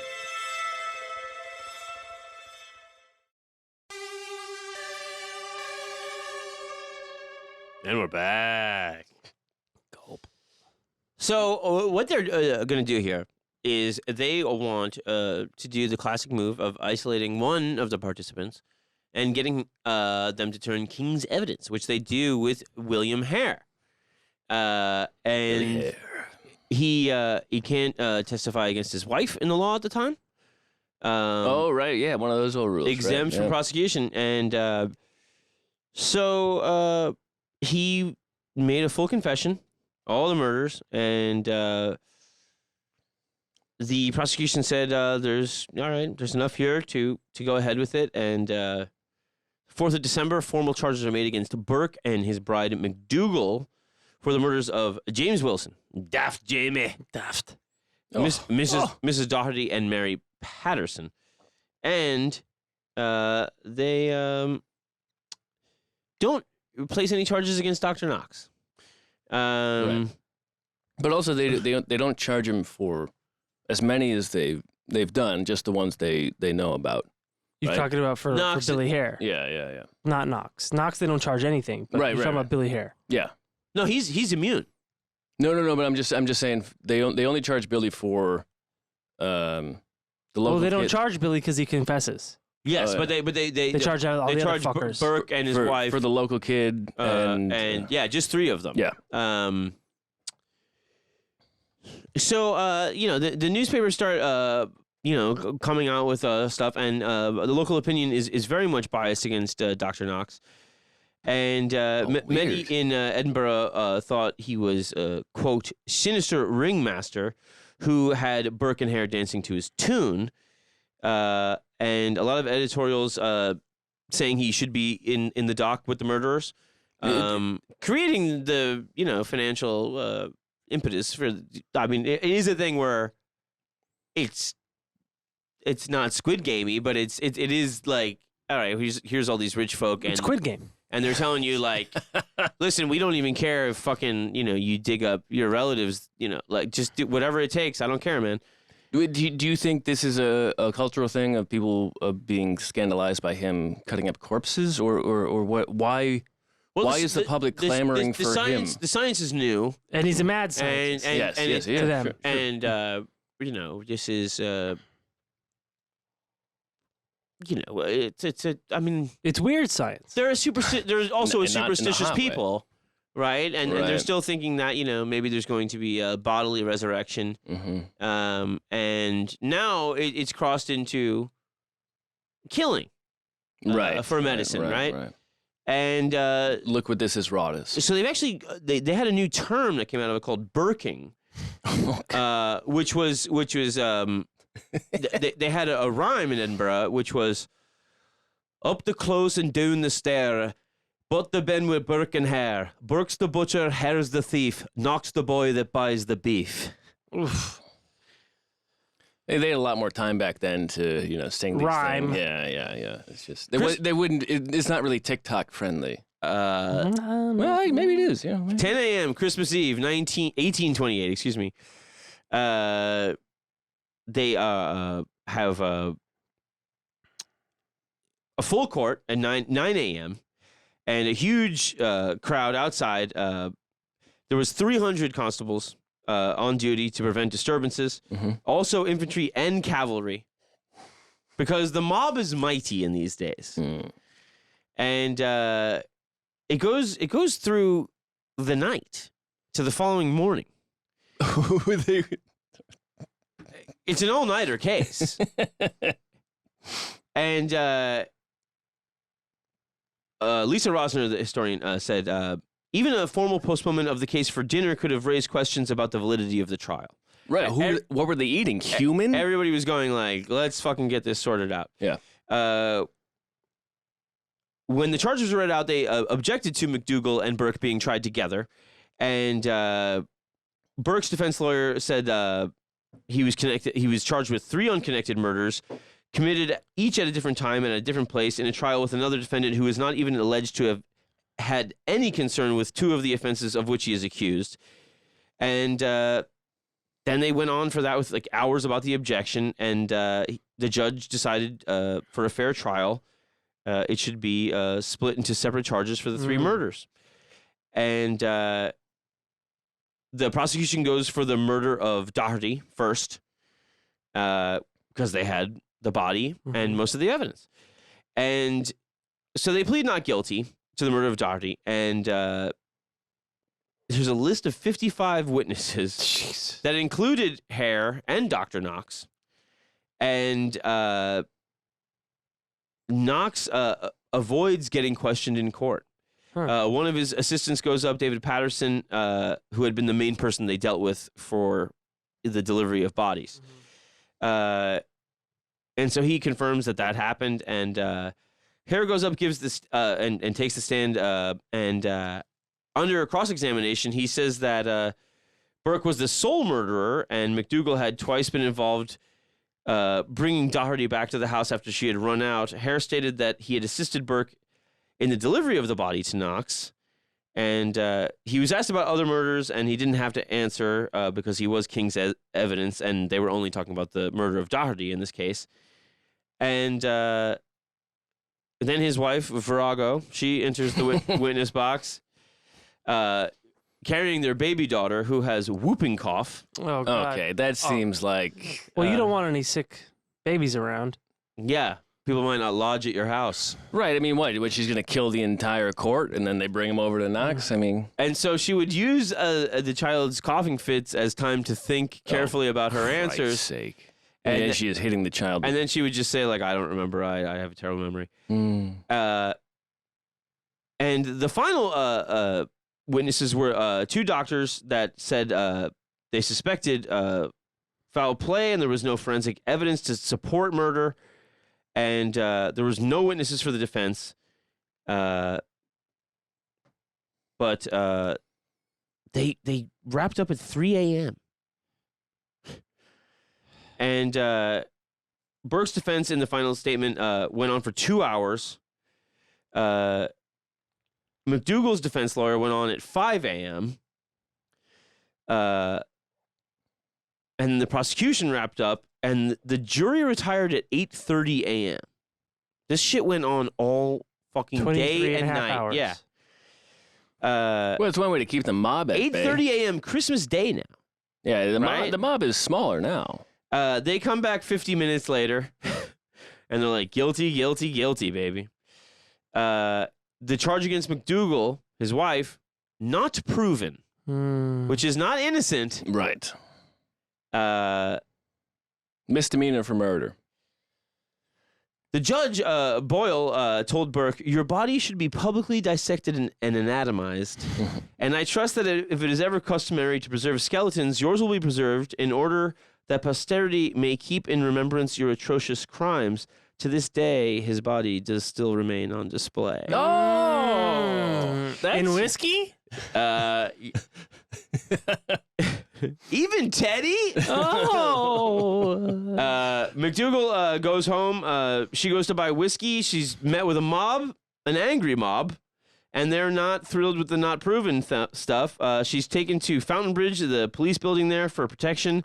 The mob lays siege. And they had a lot of time back she then. goes through a back window, and she tries to see Burke, her husband. She's not allowed. She leaves Edinburgh the next day. There's nobody knows what happened to her. 3rd of January, 1929, Burke made another confession and more detailed, and he tries to blame Hare for everything. A petition on behalf of Daft Jamie's mother and sister protesting against Hare's immunity and release from prison was giving a lot of consideration by the High Court and rejected by a vote of 4-2. His wife, Margaret, was released 19th January and traveled to Glasgow to find a way back to Ireland. While waiting for such a vessel, she was attacked by a mob. Oh. And she was given shelter in a police station before given a police escort onto a Belfast-bound vessel. Nobody knows what happened to her after she got back. Mm-hmm. There's just a mob just waiting. Dude, this shit is mob heavy, okay? Burke was hanged on the morning of January 28th in front of a crowd of as many as 25,000. No. Including people in the surrounding tenements that would rent their windows out in their apartments. It was like two people. We gotta see this guy go. It's like Wrigleyville when the Cubs play. It's, Yeah. That was 5 to 20 shillings for a window to watch the man die. Today that's a pretty decent price. The original professor they looked for, Professor Monroe, dissected William Burke's body after his hanging. 25 quid. And police had to be called when large numbers of students gathered demanding access to the lecture. And there was a minor riot, and calm was restored after one of the professors said that you could basically pass through and look at the body, a la Dr. Carl Tanzler. Mm-hmm. Right, the funeral type. Professor Monroe dipped his quill into Burke's blood and wrote, "This is written with the blood of William Burke, Oh my God. who was hanged in Edinburgh. This blood was taken from his head." Oh my God. Oh, that's where the freshest blood is. Pretty nice. Which head? So Edinburgh Medical School has the skeleton to this day, and his death mask and a book said to be bound with his tanned skin Jesus Christ. can be seen at Surgeons Hall Museum. That seems like, I mean, that's A bit much. Yeah, It's a bit much. Hare was released on the 5th of February, 29. It was mainly keeping him in prison that long to protect him from the mob. Various mobs. And he was. They gave him disguises and wigs. Wigs? And They get like other people's pants. they and took stuff. him to Dumfries, and at one of the stops, he was recognized by a fellow passenger, one Erskine Douglas Sanford, a junior counsel who had represented Jamie Wilson's family. And he told the passengers, okay. this is William Hare, the guy that killed that poor You've seen in the papers. mentally deficient man. And of I can't course, do accents. the train becomes something of a mob, right? A mob train. And what? You really like ramped up the crescendo. mob, and of course mob. And then they have a large crowd outside his hostelry where he's supposed to stay the night. The cops show up and they throw out a decoy coach. So they chase after that while he escapes through a back window and into another. Mobs never realize there's always a always a second. decoy. Yeah. That coach takes him to the town's prison for safekeeping. The crowd gets word of the ruse. Yeah, of course. They surround the jail. They throw stones and windows, street lamps. 100 special constables arrive to restore order, and Special constables for a special boy. In the wee hours of the morning, he's escorted by militia guard and all these special constables. They're very special people. Mm-hmm. And he's taken to the Annan Road and instructed to make his way to the English border. No subsequent sightings of William Hare. Knox, however, refused to make any public statements about his dealings with them. And they basically thought in Edinburgh that he was culpable. And he was made fun of in the papers quite a bit, showing him as a monster. In February, a mob gathered outside of his home. They burned an effigy of him. And there was an inquiry committee. They said he was not complicit, and they had seen no evidence that he knew that murder was going on to procure people brought to him. And he resigned from his position as curator of the College of Surgeons Museum. He was eventually excluded from university life by his peers. His reputation in tatters. He left Edinburgh in 1942, lectured in Britain and mainland Europe. In London, he ran afoul of the Royal College of Surgeons and was debarred from lecturing. Removed from the role of fellows at the Royal Society of Edinburgh in 1848. In 1956, he worked as a pathological anatomist at the Brompton Cancer Hospital, and he had a medical practice in Hackney until his death in 1862. And so, yeah, this led to grave robbing laws in the wake of all this thing. Murder laws. The Body Snatcher from Robert Louis Stevenson, inspired by this tale. Okay. What about Invasion of the Body Snatchers? I do not believe That was inspired by the inspiration of. There was Edinburgh-based author Elizabeth Bird, Rest Without Peace, and The Search for Maggie Hare, also inspiration for. David Patterson, Knox's assistant, contacted Walter Scott to ask if the novelist would be interested in writing an account of the murders, but he declined, despite Scott's long-standing interest in the events. He later wrote, "Our Irish importation have made a great discovery of economics, namely, that a wretch who is not worth a farthing while alive becomes a valuable article when knocked on the head and carried to an anatomist. And acting on this principle, have cleared the streets of some of those miserable offcasts of society whom nobody missed Christ. Because nobody wished to see them again." Oh my God. That's the worst take you could have from all of this. It's amazing that he was. It's a clear state of affairs, reported correctly. Well, I mean, but no, it sounds like he's saying, like, well, it doesn't matter these people died because no one cared about them.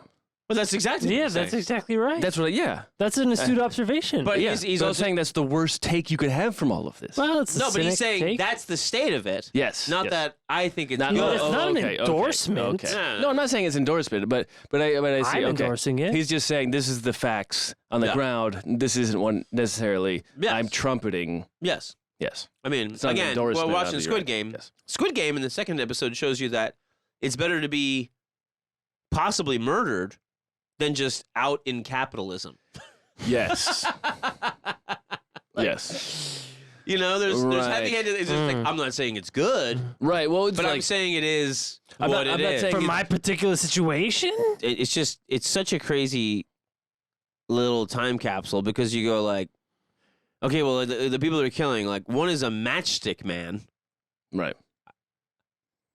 I'm in Splinters. Like, what are you saying? I'm a matchstick guy. The other one is Cinderella going through the bins. No, but like a lot of them are.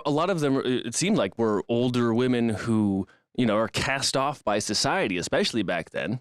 Oh yeah. Heavy drinkers. But also, Are they heavy? Oh, yeah, are they no. cast out of society because they're heavy drinkers? No, or heavy no, they're- drinkers no. because they're cast out of No, society? well, they're heavy drinkers in that moment. Doesn't mean they are. Well, it's free. Yeah, they're probably being fed alcohol. Yeah, so yeah. I would Oh, yeah. take. I would have been murdered in a second. The two guys, You might have been already. the two fellas that are called slow or Right. limited, Daft. daft. They're the ones that drink the least Right. Yeah. Yeah. because they're already there.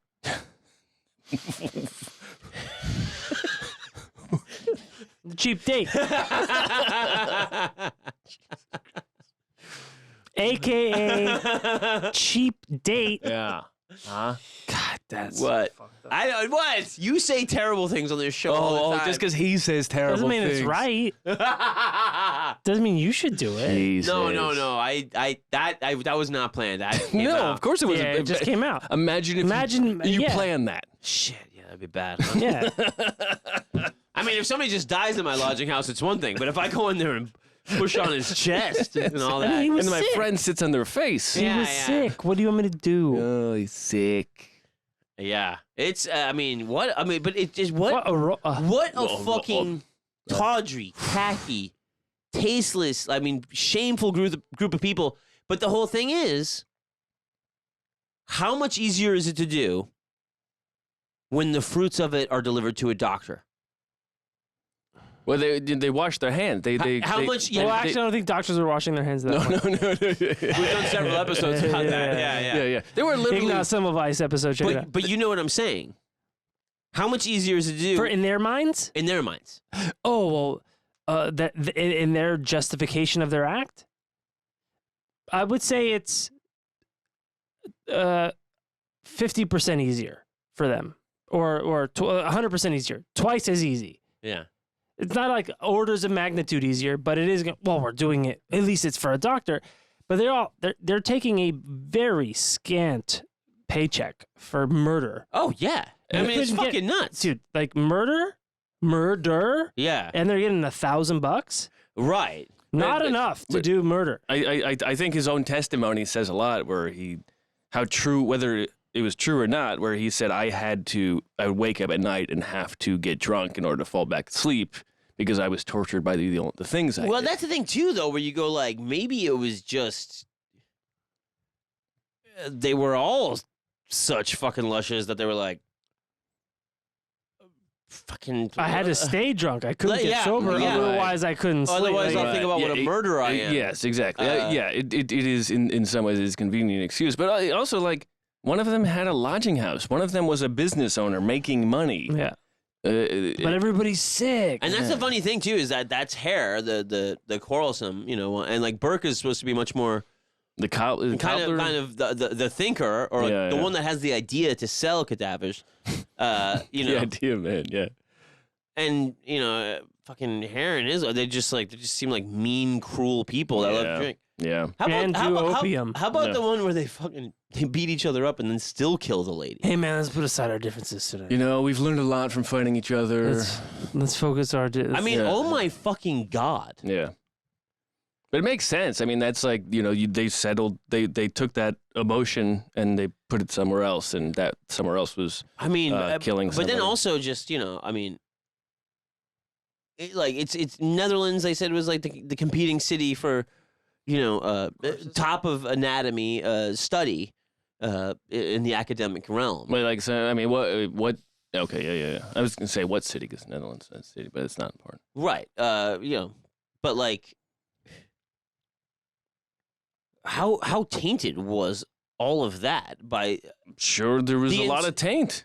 the ensuing shit? Where like, I mean, first it's just the epidemic of grave robbing, Yeah. and like, well, then you have to. I would imagine is a little social engineering. There is where you remove the taboo. Mm. I would imagine, namely religious taboo, of your body being used post-death, right? Well- Because that's really what the issue there is, not necessarily the tyranny of markets or of alcohol and opium or crazy people. It is the fact that there is a taboo against your body being used after death causes this black market to arise. And so when that taboo is kind of educated against, and you go, okay, well, maybe, if Jesus can raise the dead, maybe, it's not that much of a leap of faith to realize that your body doesn't even need to be there to get to heaven. Like, right. if you're God, you have limits on your power, and then you go, okay, so maybe, and then we see the fruits of the labors of the scientists where you go, oh, now they've learned things. And they can do surgery And they on can the do living. Right. Right. And that's the thing where you go like, okay, well that's There's a tangible benefit for it. So, yeah, it's Boy, a lot to unwind. But I would recommend against killing people and selling their bodies. Even just the first part. Yeah, I mean, sell your body all you want, so long as it's yours. It's just, it's so, the scene, and alive. The scene was so funny to me. Donate your organs. That's fine. I was describing it to Ricky last night. I was like, dude, check this out. I was like, you get two couples and like some lodger. Everybody's hammered. Murderer, victim, everybody. And then you go fucking wheeling it down to the doctor and he's like, all right. And like super psyched. Fellas. And like... And then you're just like, okay, well, fucking, you know. I mean, I guess it's so much in my mind because of Squid Game because it's just like turning the pour on each other. Yeah. And it's going like, well, this guy's like a little sick. And then it's like, oh, well, we're stronger than this woman. And like, it just like goes up and up and up where you go like, okay, this guy just died. All right, that's fine. Yeah. Money. And you're like, well, this guy's sick. But he's going to die. Kind of like the puppet master behind that is not necessarily... for this story, it is very it's very Squid Game, especially with no. But you're right. It's not. It's the puppet master is not evil here. The puppet master is desire for knowledge. Yeah. And the person like getting in the way of the puppet master is like parochial, superstition and taboo. Yes. Agreed. And so it's like, well, I'm just trying to learn shit, but you're getting in the way with your magic thoughts. Yes, but also you are undermining your own shit by not having this ethical stance on very clearly understanding where your shit comes from. Sure. I mean, if you're going to do anything to make people more superstitious and think that there is an elite that is actually preying on, you're doing it. But if that I don't know if that's the case. Is that the case for your story where they have a superstition about the elite preying on people? No, they very much thought, the public thought that Knox should have been in the dock. Right. They were like, and maybe he should have. I mean, it's hard to say that he should have because he was just offering. All I said was maybe. No, right? No, I mean, but you know, for the public, I mean, Knox himself, he's just offering money for corpses, and maybe he should have asked more questions. Right. But at the same time, there's a lot of history about scientists, you know, pushing the envelope and bending rules. Yes. For their perception of what the greater good is. Mm-hmm. And also it's a competition thing, right? Yeah. Because it's somebody else will, if not I. So, yes. Right. And also the Dutch are doing it. They will get... I mean, Albert Einstein's a war criminal, John. I don't believe that. You do. I don't. I think, there's also a thing, you know, where the just competition capitalism thing creeps in for them too, because Knox does want to be remembered as the father of anatomy or whatever. Like he was a contender for, and so he's just like, yeah, fuck it, whatever. You know, like, like I can never really have enough bodies. Yeah, and in a way, there's no reason I should not have as many as I want, which I agree. I mean, there's a plethora of bodies. Yeah, I mean, they're dead. You're not coming back when Jesus comes, and you're certainly not putting back together your fucking half lung. You know what I mean? Like, it's over. If he can bring you back from the dead, he can put your spleen back. Exactly. Yeah. Right. But from ever since my mom died, my dad was just like, listen, he goes, when I die, he goes, it doesn't mean shit. He goes, throw me in the backyard, let the birds eat me. He goes, I'd be happier with that than you spending $30,000 on a funeral. With a great, like all this bullshit. He's like, it doesn't mean shit. He's like, fuck it, forget it, you know? But also, if anybody can learn from it, you know. But it's a good use. For the love of God. Well, so there's two things I'm thinking of. Like with Knox, first off, his assistants are taking the bodies first. Mm-hmm. He's getting the bodies from the assistants. Yeah. So he's not even involved. He doesn't see the creepy guys going, here's a tea chest. I found them. Yes. So he's already removed from the process of the handling. Which is a good move. Well, yes, which is a very smart move. It is a move. Yeah. Because I mean, he's doing that on purpose. If you are a scientist. I don't know where dead bodies come from. Yeah, I don't know who. I don't know where dead bodies eat. Yeah. But I do know the dead bodies do make for good science. Also, he is the professor. Why, if you can farm that out to somebody else, of course, his time is more valuable. Why would you do it yourself? And the thing is, you really know it when he cuts off the head and feet of Daft Jamie. And you go, like, yes. You're like, oh, yeah, this is unmistakable stuff. Before I do the public dissection, I'm going to get rid of this. Well, and that's because one of his assistants said, listen, people in the town know this guy. Yes. He's fucking. Or maybe he knows that guy. Maybe he does, but he doesn't hang out with Special Jamie or whatever. Everybody said they knew Jamie, and he had a good. Even Knox, even in Surgeon's Corner Square. Well, Knox isn't gonna say it. Well, yeah, but also he's probably insulated because he's too busy cutting up real people, other people. But he was known for begging around town. Yeah, he was known for his limp. It definitely implicates Knox. Yes, yeah. Oh, yes. The 100%. motivation of that is But it is much respectful. more suspect than. But that's the thing other- is the other that ones, the mob is like so like you did this thing and like you knew about it, like you and your wife and the other guy and his wife, so like we'll mob it up. And then Doc Brown took that plutonium from the Libyans. Right. What was his motivation, right? And time travel. Yeah. You know, For the greater good. If we didn't get but that, the mob was kind of like dissuaded from the court and the police and even some of like Burke and Hare's statements, and they were just kind of like, nah, man. They were like, none of this shit happens without this money. Like the mob was kind of fucking smart in this way where they were like, everybody is telling us because this is an upper class person not to be mad at them, but we're saying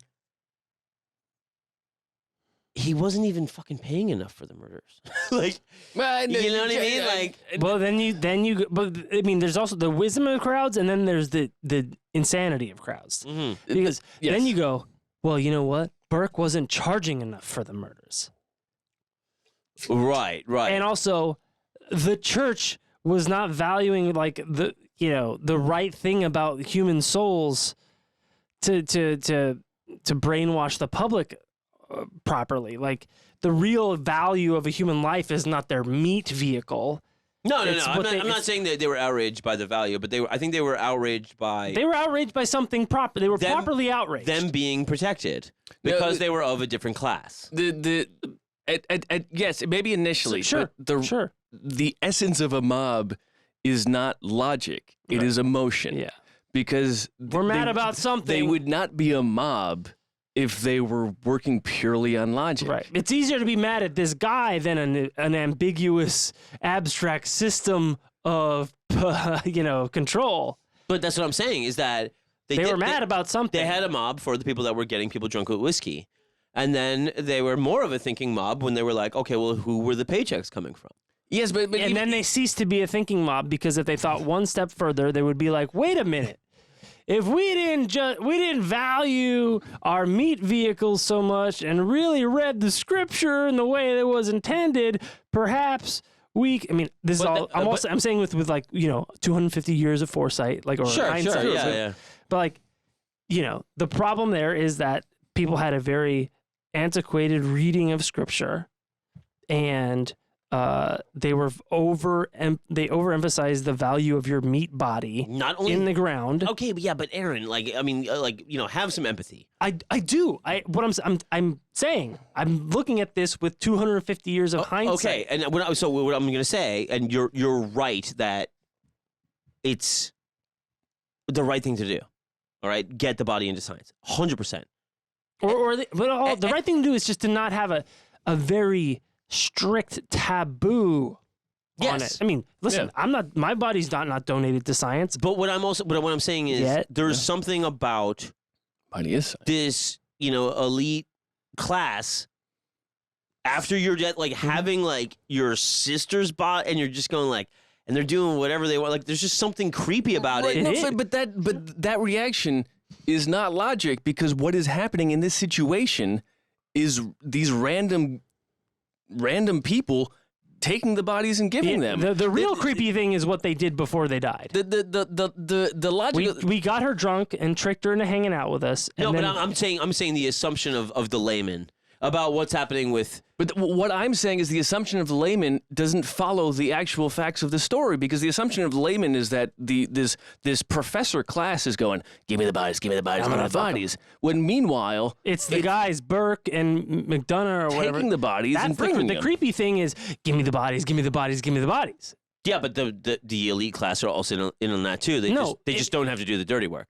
No, they just hand out the money. But they're dead already. Knox. What's creepier? No right? one says that Knox handing is out the money to create cadavers, to manufacture cadavers. But not Knox. The motivation of Knox handing out that money is not make as many cadavers as you can. He is saying when you don't ask questions and the bodies are warm. I mean, yes, there is a there should piece be a of that. strict control on the temperature of dead bodies. It was always going there. It was always going there. But why doesn't it now? Well, people donate. And there isn't the taboo. Yes, agreed. Right. But what I'm just saying is, I understand somebody, especially because of the class distinctions of the time, being like, you know, I mean, like you're ignorant. You don't know. Of course. And you go like, maybe fucking dude, I don't know. Maybe my sister dies, and maybe Jesus does bring her body back. I have no idea.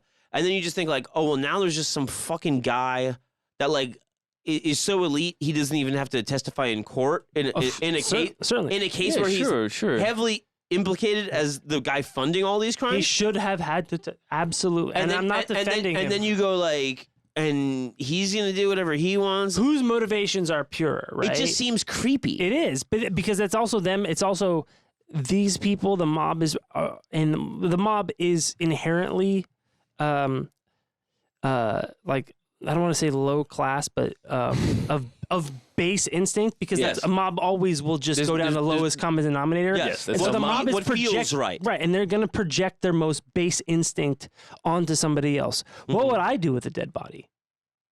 Mob, what would we do? The nastiest shit, the most vile shit. Yeah, you what could have think of. mobs done with dead bodies? Yeah, in the great arc of history. Yeah. So it's them going, well, what possible motivation could this elite man with money have with my dead sister's body? And they think, fucking it. The most eating base it, sucking thing, it, yeah. twisting the nipples, who knows, electrifying, whatever. Well, when all he's doing is cutting it up and mutilating it That's all. for science. Yeah. But you know what I'm saying. For a crowd. Right? Like, so there's that weird psychology of crowds and individuals at play. Yes. And Yeah, but I just think it's a bad look for like all of the law to be protecting. It's not a good look. Academic it's class. not a good look. Yeah. And you know, you can't be surprised that the papers are going to drag him.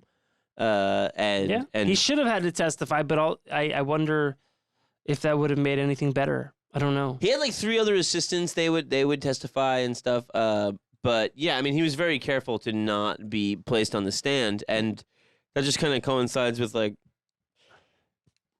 you know, all of his stuff. But you know, there's a lot of people that would be in that field that would have you know. I mean, go back to Benjamin Franklin and Leonardo da Vinci. They all had dead bodies under their houses. And they would feel in a way, you know, the Bukowski quote of, if you're not willing to ruin your life over it, do you really want to do it? I mean, it says a lot from an alcoholic. But it's all worth it for the work kind of thing, if you believe in it enough. Said a man who beat women, was drunk and died dead, broken, blown, and drunk. Yes. It still doesn't mean the quote means nothing. No, and it doesn't mean it means everything. Yes. No, but I would guess that there's something. There's value there. Yes, especially if you're just like, how bad do you want it? It is just a meat bag at this stage. And this guy wanted it enough that the scientist wanted it enough that he paid good money for people to kill other people so that he could learn how bodies work.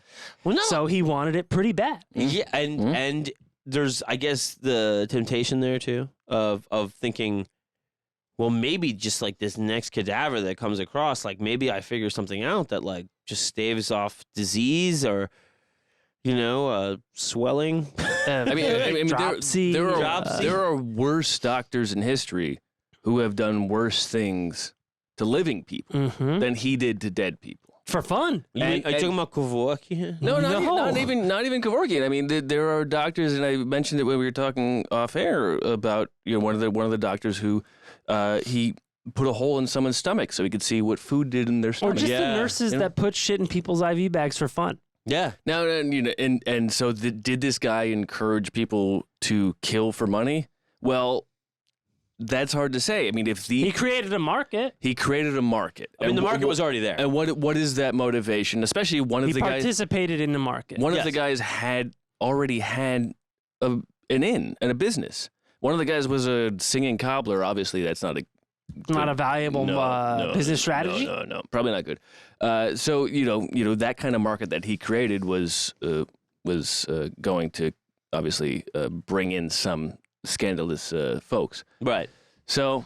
But I mean, so what do you think he thought at worst? Do you think he was just thinking like, oh, this is some drifter or something like? Well, I imagine once the bodies start showing up, I can't be bothered. I'm sure he probably had to drink a few times or smoke some opium to ease his own thoughts. Possibly, I wouldn't put it past. Knowing how much drugs doctors use, wouldn't put it past him. Mm-hmm. But he's separated by a couple of layers and stuff, and you're motivated by the greater good in this sense, I would imagine. And just, I mean, I don't know this guy personally. No, of course, you don't know Dr. He could be a psycho that just loves to fucking cut into bodies. I mean, also, what is also a better but you said that thing of the capitalist like hierarchy than being like, I made my fucking middle management be the ones that dealt with the murderers and took the bodies. I think that's beyond a capitalist hierarchy. I think that's just hierarchy in general. Yeah, especially at a university level. Yeah, but the capitalist side comes into the creating of the market and feeding into it, but just hierarchy in general will always put barriers between the power brokers and the people who are like the pawns. Yeah, and that's a good strategy for any hierarchy to insulate yourself. Right.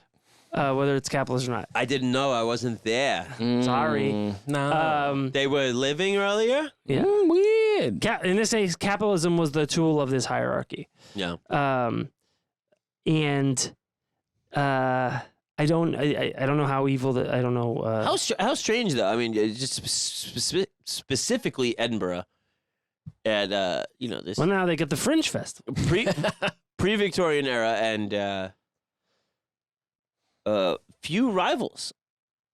Well, internationally, just in terms of in the arena, there must be some analysis of this. Yeah, they were at the forefront. Yeah, yeah. Well, I'm saying is there must be some analysis that we can look into as to why it was Edinburgh and the Netherlands. Yeah. I mean, it was just why.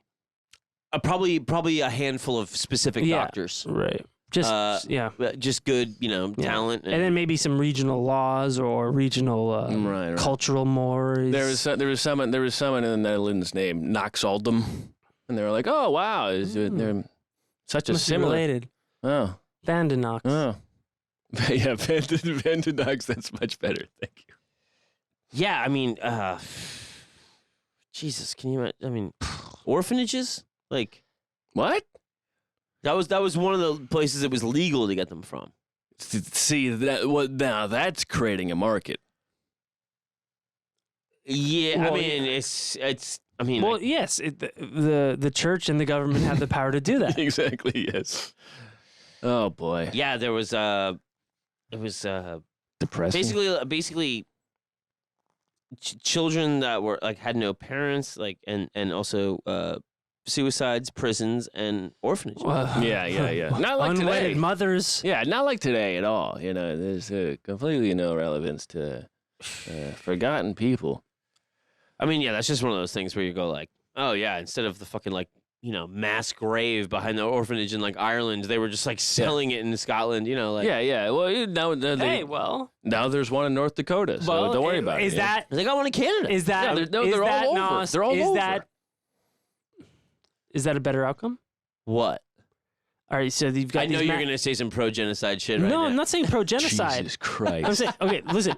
In Canada, with all those indigenous. In America too. And in America, America's a Indian schools. North America. Let's say North America as a continent. Sure. And we'll say Europe is a continent. Yeah. And literally all the continents except for Antarctica. Yeah. And I'm sure there's a few there too. Mm-hmm. Those bodies that were there anyways. What do you mean there anyways? Because they got murked? They were...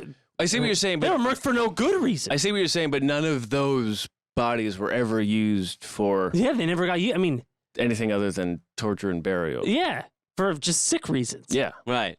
Wouldn't it have been great if they got used after the fact? Oh, yeah, like in a Joseph Mengele way. Jesus. No. Yeah. Joseph Mengele did. I mean, He like boiled people and stuff. alive. Yes. They, Yeah. they didn't have the luxury of being dead. Well, you can still study them after they were dead. Too. Maybe. I still say it's not great unless, None of it's great. unless the person involved was like, this is fine. Yeah, none of them The guy had the. getting boiled. Yeah, This is fine. This isn't so bad.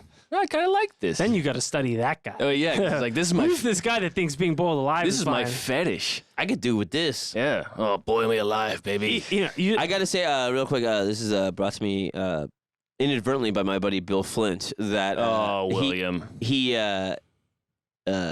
suggested another thing, and I was like, okay, this is maybe like a short little profile thing, and then I was just like, I saw at the end linked cases, and the other one was Carl Tanzler, and then I saw this one, and I was like, I don't know, Burke and Hare murders, and so I looked at it, and I was just like, oh my god, this is so fucking pathetic, and Yeah, it's bad. just, I mean, like what fucking terrible people. Two couples, like in on it together. Like I always say, like, because I don't know, maybe it's my imagination, but it's more common lately where like the wife is in on it. Right. It's always like, Like, the ones where they have like the person like hidden in the dungeon. When the- Fred Wolf, that family from their England. When the wife is in on it, God. I think it adds like a whole new level of depravity to the man. Like where he's or when the wife is the instigator. yeah. That's when it's like, wait, I wasn't expecting this. This is contrary to my belief. It's upending my whole worldview. Yeah. And neither of those are a good look. Nothing is a good look. Yeah. no, Well, some things are. Murdering people in droves and doing stuff with their bodies. but Right? the wife in on it is like all those like modern like decades long imprisonment like in a like it's a lot of wife in on it. Mm-hmm. Fucking T.I. with his wife and human trafficking and shit. Like God. what the fuck? I mean, Epstein shit. I mean, just Jesus Christ, man. What the fuck is going on? Well, you Well, behind every bad man is a worse woman. What? Oh, it doesn't work both ways? Oh, you're there to take credit, but not to take blame, huh? Are you saying they started it? Because No. they didn't. No, I'm can't co-opting a quote, you which can't is say behind every great man is a great woman. You can't say worse woman. You have to still say strong woman. Strong and equally as good. No. Behind every bad man is a strong woman. Yeah. And sometimes that means they're also really terrible. Everybody can be shitty. Equally. And often And in different ways. equally? Huh? Equally? Come on. No, but often shitty people. Equally. Everyone can be shitty. Equally. Can be. Shitty people find shitty people to then There's gravity to shit. be super shitty with. Nah. But it's mainly a man's game. Yes. Come on, let's be real. Well, yes. Yes. Of course. Yes, of course. But listen, Oh, yes, of course, absolutely. especially violence. Yes. Being shitty is not the only way to be shitty is not violence, Right. but it's kind of a sausage fest with violence. As far as That's my violence goes. bit. You're doing the bit. Yeah, it probably is. Yeah. He's doing No, I your think bit. you said murder and something. It's kind of a sausage fest. It's kind of isn't as it? far as something. It's kind of Yeah. a sausage fest. Yeah. That's your yeah, bit. yeah. Yeah. Violence. But you know, I'm burrowed deep in his brain. With my, What would you expect? That's a good bit. I think you fucking swallowed my spunk so deep it's in your fucking cerebellum. Jesus Christ. He probably saw that one night and he said, "I gotta suck this guy's dick." I got it. and I'm gonna want to keep this up and I want to keep him up. then make it limp. I do love. I love the mobs at the end chasing the women all the way to the boat. Well, that's what I mean. Like that. Get on the boat. Just Get what- on the boats, you freaky Irish. I mean, that's how you know there's no Netflix back then, because people are like, "I gotta go outside and see this thing," and then like people are running. Catch the motherfucker. Yeah. Oh dude. yeah, the audience draws at executions over the great arc of history is Yeah. incredible. Yeah. I mean, Yeah. what else are you gonna watch? Yeah, there's Squid Game. And then Those then, are executions. And then to the point where Professor Monroe, the original one, sought out to buy the bodies, having to quell a riot by just letting everybody walk by, Yeah. by a dead Look body. at it. Look at it. And then you go, you see what all the fuss is about? Wouldn't you like? Wouldn't you pay to have these come across your doorstep? Yeah. Am I such a monster? Yeah. That's brilliant. Yeah. That's brilliant. What, Monroe? Yeah. Oh, my thought about him walking people past the dead body and being like, you see why we want him so bad? But also, Isn't that like rubbing? Isn't that just a great way of being like, oh, you're all lined up here to see dead bodies because you're angry at the fact that we wanted dead bodies to look at. Oh, who's the monster? Who's the monster now? But that was the thing, is that the judge was just like, oh, you know what? Your body's going to be science. Yeah. And that was just like a thing where you go like, oh my God, fuck, this judge is like kind of an imaginative motherfucker. And in that way, he was kind of indicting the medical community too. Oh, absolutely. Where he's going like, look at this fucking like physique of a grave robber and murderer forever. Full of whiskey. And it's really funny that, too, that just like, they get like the obvious like mean murdery one to take King's evidence. Well, yes. Is that like Burke? But that's how it always works. They catch the worst one first because they're the worst at it. And the dumbest. Yeah. And the most likely to flip. The flip, yeah. Yeah. And so they're they the don't ones. give a shit. Most to lose, and and just like Least to get I don't revenge. even know how to lie. It's like that's the thing too. Like I don't care about it. dumb people. Is I like, don't care about anybody. I'll flip. You want my wife Peggy too? She's nuts. I don't even know her name. She's kind of a virago. She didn't even participate in any of this, but I don't like her. No, she did. I mean, I know. both of the wives definitely were Oh, they were super hip to it. pretty good. And not very much money. I don't know. Not enough. I don't know No, where it no, would have no. ended. I mean, they would have been not fine, but like they could have just survived. They flooded the on- market with dead bodies. Yeah. If they would have held them back like the beers, They did. diamonds, Well, like they had an artificial monopoly on dead bodies, and they could have charged whatever they want. because they were like, oh, But it's they were warm. flooding the market. Oh, they love when it's warm. No, I think that. I mean, the thing is, like, if they weren't drunks, If they had the OPEC model of dead body market manipulation, they could have really juiced. Yeah. they The could have academic they could have inflated elites. the market like the Saudis with the gas. They right could have now. really got the most. You should have mummified him. Oh yeah, That'd be a good idea. There would have been a thing. Then it would have been like Knox would have been like, "All right, I'll double the price. You guys get to see a mummified dissection." Yeah. All right. Well, let's go back in time and figure it out. Pretty good stuff, John. Yeah. John, this is Tacky. fucking stupid. Tawdry. This is good. I like this. Tasteless. It's pathetic. Yeah. I like that it indicts the Scotch and the Irish Together. What impeccably. a bunch of It indicts the upper classes, the upper and the lower classes echelons or whatever. and the middle classes. I really. Yeah, man. Fuck teachers. I just Fuck you heard me. Fuck teachers, man. It's really Fuck people who have a naturally curious orientation to the world around us. Fuck them, man. Elites. You fucking whoa. you nosy motherfuckers. What are you defending the guy that was buying all the bodies? No, I think it's funny to call teachers elites. Yeah, They're not teachers, bro. Come on. I know, It's but just- he's a professor, right? I'm making a And hyperbole. he's a surgeon. He's in Surgeon Square. Yeah, but he is. This is not some fucking 30 no, fucking I know. grand I know a year. it's not a kindergarten teacher. Jesus Christ! But you just let him just make this. Listen, man, you called Einstein a war criminal. I can Nah. defend a professor. You are totally swaying the bullshit. Yes, I know that. Yes, it's not a teacher. No, but It he is- is a teacher. He's a professor. He's at the preeminent college for anatomy. So he's the best teacher. Yeah, he's the most advanced researcher he's at the time. he's the guy that all the and he teachers also learn doesn't from. care if people get killed. Yes. He's the guy that all the teachers learn Totally. from. No, I know knowledge is worth more Jesus than the Christ. billions of lives. This isn't even an argument. Come on. No, it's not an argument. It's just he's I'm blowing your argument out of proportion for the sake of comedy. Yes. This is a historical comedy podcast, teacher. right? I like you saying teacher. Yeah, You yes. fucking piece of Yes, shit. Well, he had to make it funny somehow. He had an open forum where people would see him dissect people. Yeah, That's he- teaching. And he was teaching other He's doctors. not teaching. He's a fucking surgeon. No, that's But you teaching. if you're the best, you teach other people to do it. When you're They're learning from the dissection. Yeah, I know. That doesn't mean he's a fucking teacher. yes, he No, is a teacher. that's how teaching is. That is teaching. Okay, in a way. It's no, not. it's not exactly teaching. in a way. It's not his full fucking list of fucking credentials. He's not that at all. He is a doctor. he's a doctor who teaches first. other potential doctors. He's not a kindergarten teacher. No. Right. That's why it's funny to call him a teacher, John. Do I have to explain comedy right now? This is I can't believe I have to do I'm this. arguing with you, okay? Oh, boy. I'm arguing with you. You're shouting at me. He's not a teacher. Shouting? You're shouting. You're shouting at him. Get the fuck out of here. Both you assholes Don't are shout so at me loud. about this. Dude, you're not shouting, but emotionally, you are. I don't think he's a teacher. He is a teacher, okay? He's a teacher. And a lover. But he's mainly a surgeon, and he's mainly trying to write some papers on And anatomy. also someone who's complicit in murder. That are going to get him lauded in the academic community. I'm not saying it's positive. That's the first thing he's going for. Yes. And also, advancement of the science. he did. Like, he did get shit out of that, and like, I don't hate that.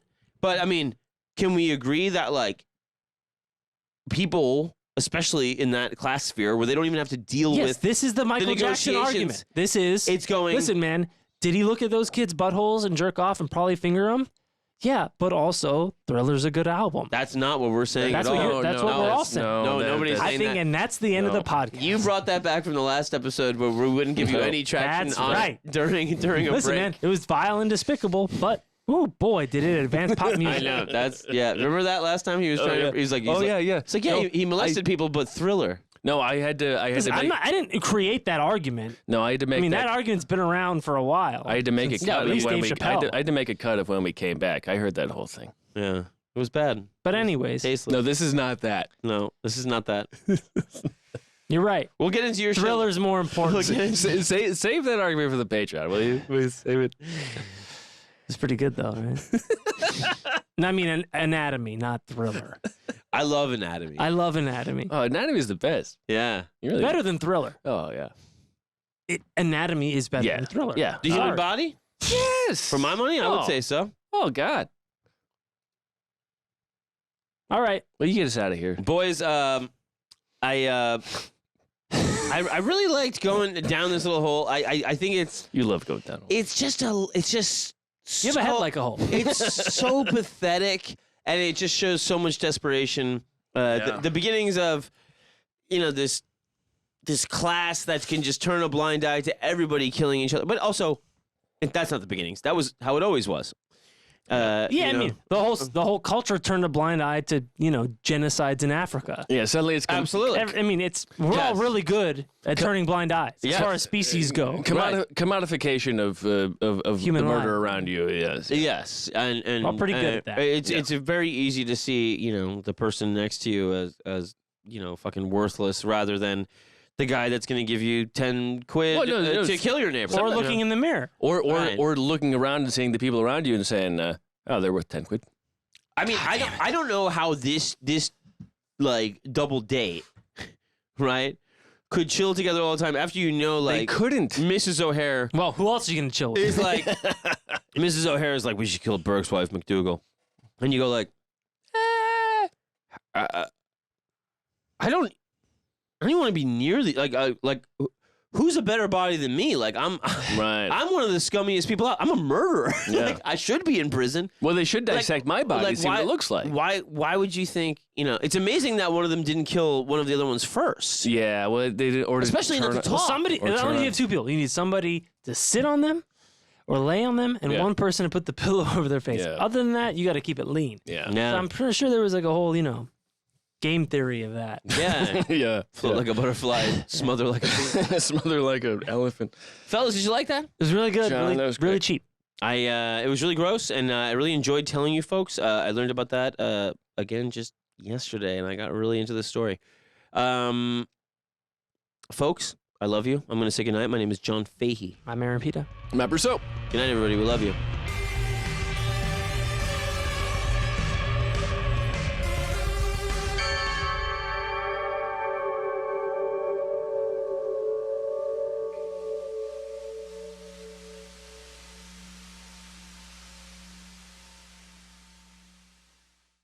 Starburns Audio.